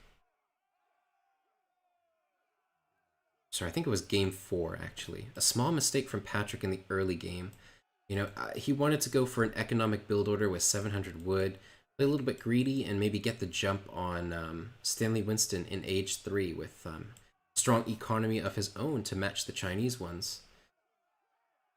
Fortunately, that didn't pan out for him, and he got counter-pushed by some rolling military shipments from the Chinese player. Lost a few engagements, lost a blockhouse, lost 2 blockhouses actually, and had a damage stable. Was able to bring it back, but at that point, it was so far behind that wasn't enough to seal the deal. And despite gathering vastly more than the Chinese player here, as you can see, just wasn't enough. We can see here, these are the engagements where just Patrick doesn't take the lead, gets crushed, and even though, you know, Stanley doesn't overstay his welcome, Patrick isn't really able to do anything with the fact that Stanley isn't even training any more units in Age 2. See, the production facilities are down, so it's the perfect opportunity for Stanley to get up to Age 3. He does so, gets there very safely, and it's game in the bag for Stanley. So map number 4 will be, sorry, game number 6 will be on Colorado, I believe.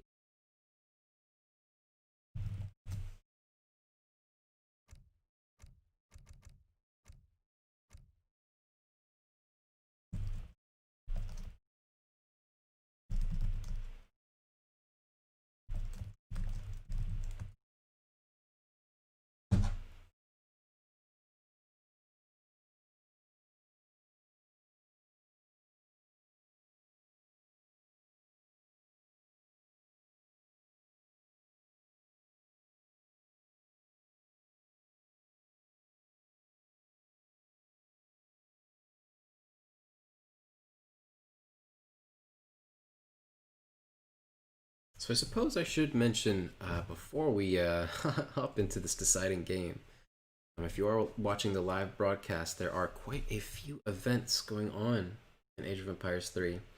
For one, we have the $700 weekend tournament, Incog's Empire Cup. The signups are still open for that. They're closing this Thursday, this upcoming Thursday. And the event is going to be played this Saturday, starting at 15 GMT. So if you're a West Coast US West like me, that would be a starting time of 8 a.m., which is fair. If you're on the East Coast, that's 11 a.m. If you're in Europe, that would be 3 p.m. If you're in Asia or anywhere else, I apologize, I don't know every time zone, but just pay attention. 15 GMT is when that would start, and if you're interested in playing in that, I think weekend tournaments, they're fast, furious. You get knocked out, it's whatever. You get to watch the stream afterwards. They're really, really fun to participate in. I know, as somebody who hosts them, they're really, really fun to host as well. So that's also ongoing. We do also have the ESOC Premier League, which opened up today. Signups for that are open and closing on March 27th. Aren't familiar with the ESOC Premier League? It is a league where team managers draft players in a live auction to put together a team to face every other team in a round robin, week by week. Now, the top 2 teams from the round robin play in the playoffs, and the best team is crowned the EPL reigning champions, given some probably the best badges on the site, and also entitled to a portion of a sizable prize pool this year. As well, the second place tournament, the second place team is entitled to some of that prize pool as well, but that badge is so good looking. EPL is a really, really fun event, a very, very unique one compared to the tournaments that ESOC has hosted in the past. So that's a personal favorite event of mine. And then beyond that, we also have a Give You Anxiety tournament. I think he's looking to host that in April, although the details not totally confirmed yet.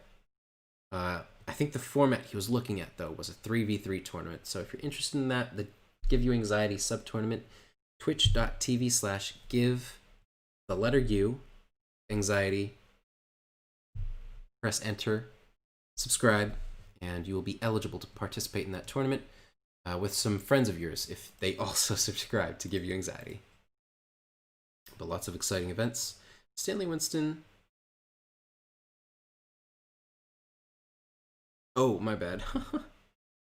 Was Colorado the last map? Oh, sorry. Arkansas was,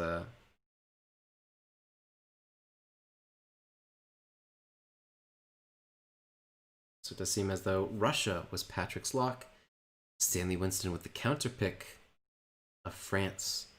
Patrick, having played Russia for the past 2 games, not picked up a game with it yet. Oh, did I say Patrick was supposed to lock? Man, I got it completely wrong. I told them to select the last map in the series, map number 7, Colorado, when it's supposed to be Arkansas.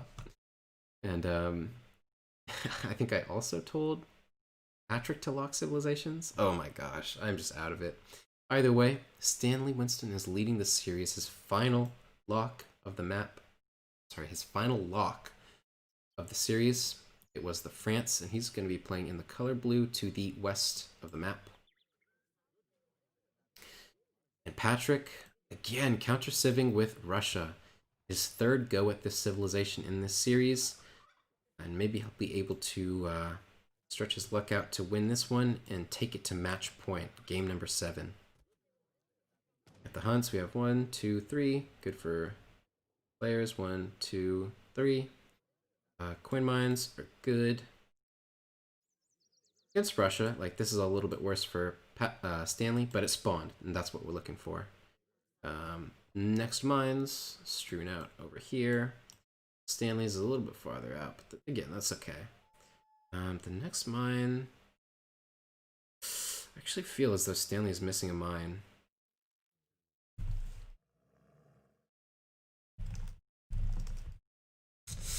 I'm just going to make this call. You know, it might not be totally accurate, but just look at what he has. I mean, he only has 2 coin mines in base, and the next one is really, really far out.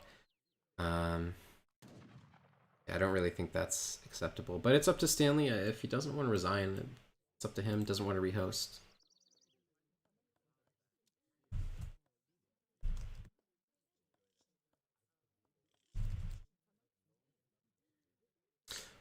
But if he isn't keen to do that...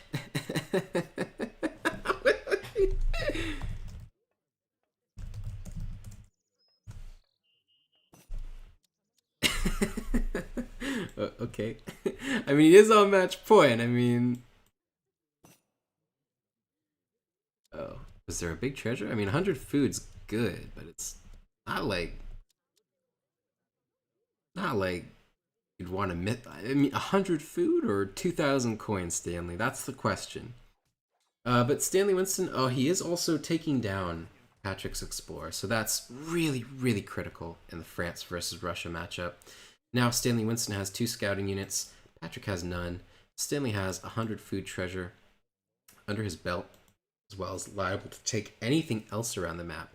In particular, like a Coeur de Bois treasure guarded by 3 wolves over here, or even the 95 wood treasure, or whew, that Coeur de Bois right there.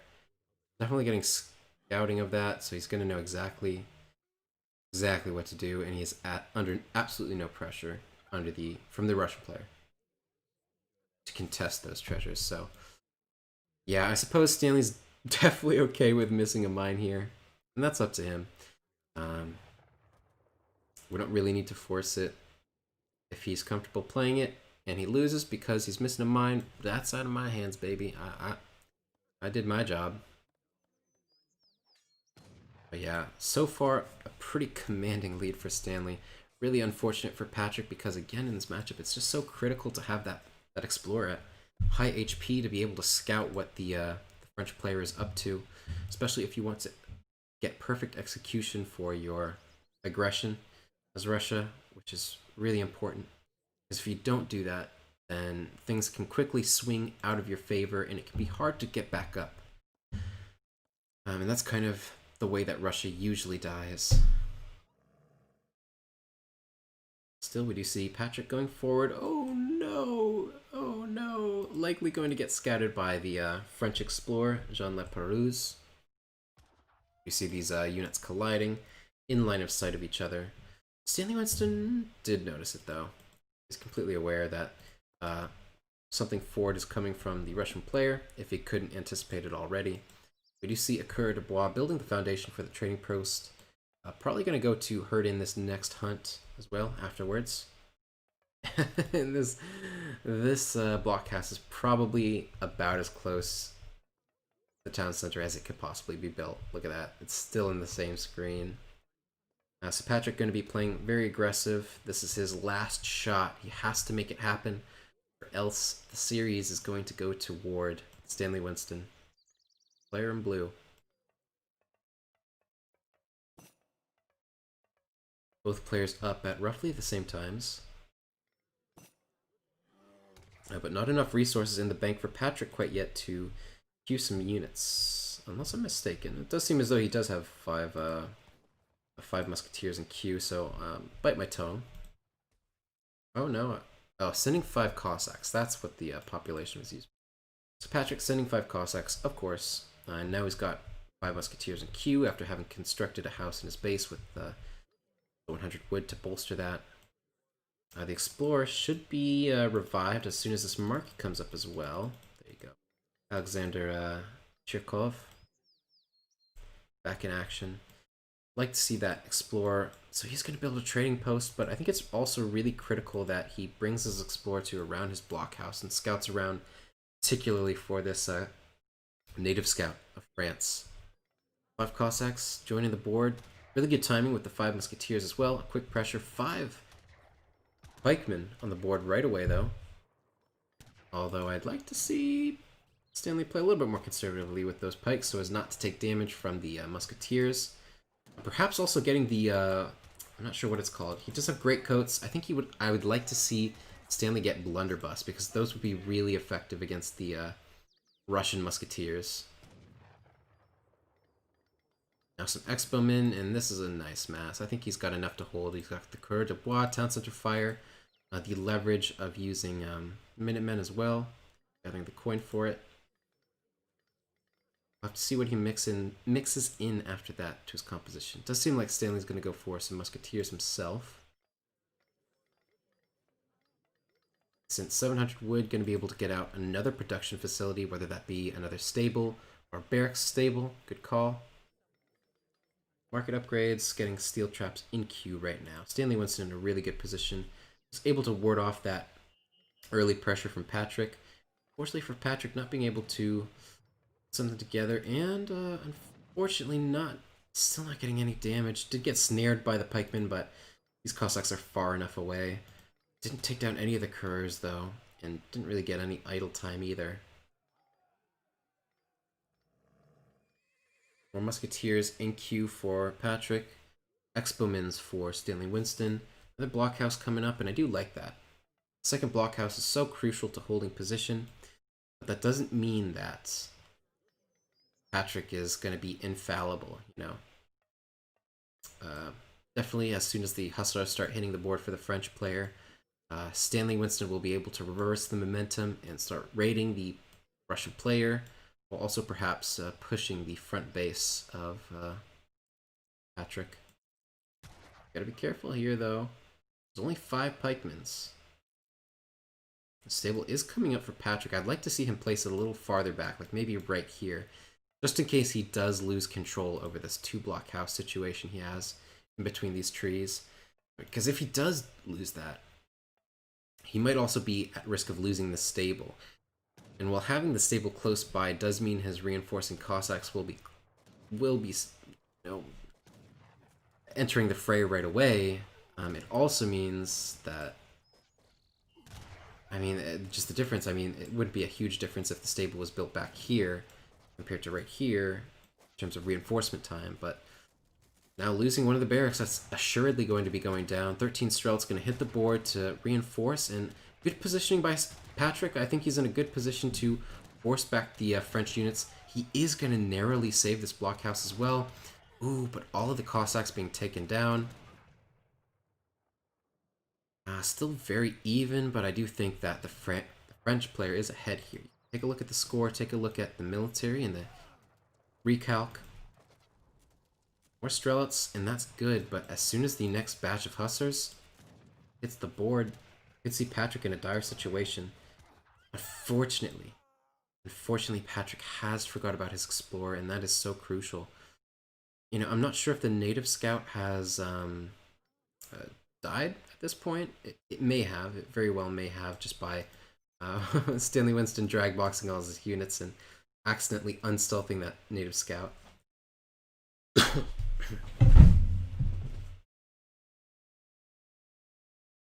but that's a 500 HP meat sponge that Patrick could really be making use of. 4 Cossacks is definitely what Patrick needs at this stage because he's going to have a tough time holding these hussars. I'd like to see the Musk go into melee, and that seems like a critical issue Patrick has had so far. He's grouping his infantry together and not microing the best with both these unit types that he could. Now we do see the Musketeers in melee, and there's plenty of Cossacks here to contest these crossbowmen, but still a lot of hussars. A good position by Stanley Winston, taking down all these Cossacks. And unfortunately, oh, look at this. The Musketeer mass of the Russian player has dwindled. Patrick is going to need a big swing here. He's got 5 Musks in queue. He also needs 5 Cossacks if he wants to stay in this game, and if he doesn't get that, it might just be lights out. 5 Musketeers hitting the board, but again, good positioning by Stanley, going to be able to focus fire those down as long as he's keen. 3 Hussars still putting in chip damage on these Strelets. Strelet mass waning and not focusing down the units that they want to be focusing down, that is Musketeers. Just trying his best to take down these Hussars so they won't be at risk. We do get another batch of Musketeers. 3 Cossacks on the Expos, and the Expos are starting to dwindle. Focus fire down the Musketeers on the Musketeers. Patrick might not be... All might not be lost for Patrick. That's still tough with the reinforcements of 5 Hussars and 4 Musketeers. So he's not out of the woods yet. Patrick is still going to be struggling here. It all comes down to these reinforcing batches, but oof. It's still tough. And that blockhouse is not at a good HP status. There's 25% of its HP left. And this is it. 5 Cossacks are in queue, and that's going to be... Oh, popping out the wrong side, I would say. Not choosing to take this engagement, and this is what I'm talking about here. Now the stable is at greater liability to go down. He might still be able to get another batch of Cossacks out here, but he's not going to be able to take the engagement now. Another emergency blockhouse coming up. But I'm not sure that Patrick is going to be able to field units fast enough to come back in this game. Stanley's still sitting. I mean, let's take a look at the resources in his base. Still got 1 herd left, and that's going to be enough food for him to close out the game, especially with 700 food having arrived. He's going to be forced off of his secondary coin mine, though, which is very, very good for Patrick. But this is not very, very good for Patrick over here. At liability to lose this blockhouse, and definitely going to lose this one that was in construction. 5 Musketeers on the board, but they can't fight. And even though they don't want to fight, they can get snared by these Hussars from Stanley Winston. 5 Cossacks coming to reinforce. Fortunately going to get away with these Musketeers, but again, lost the stable. This blockhouse is going down. What can Patrick do? He's got an overabundance of coin.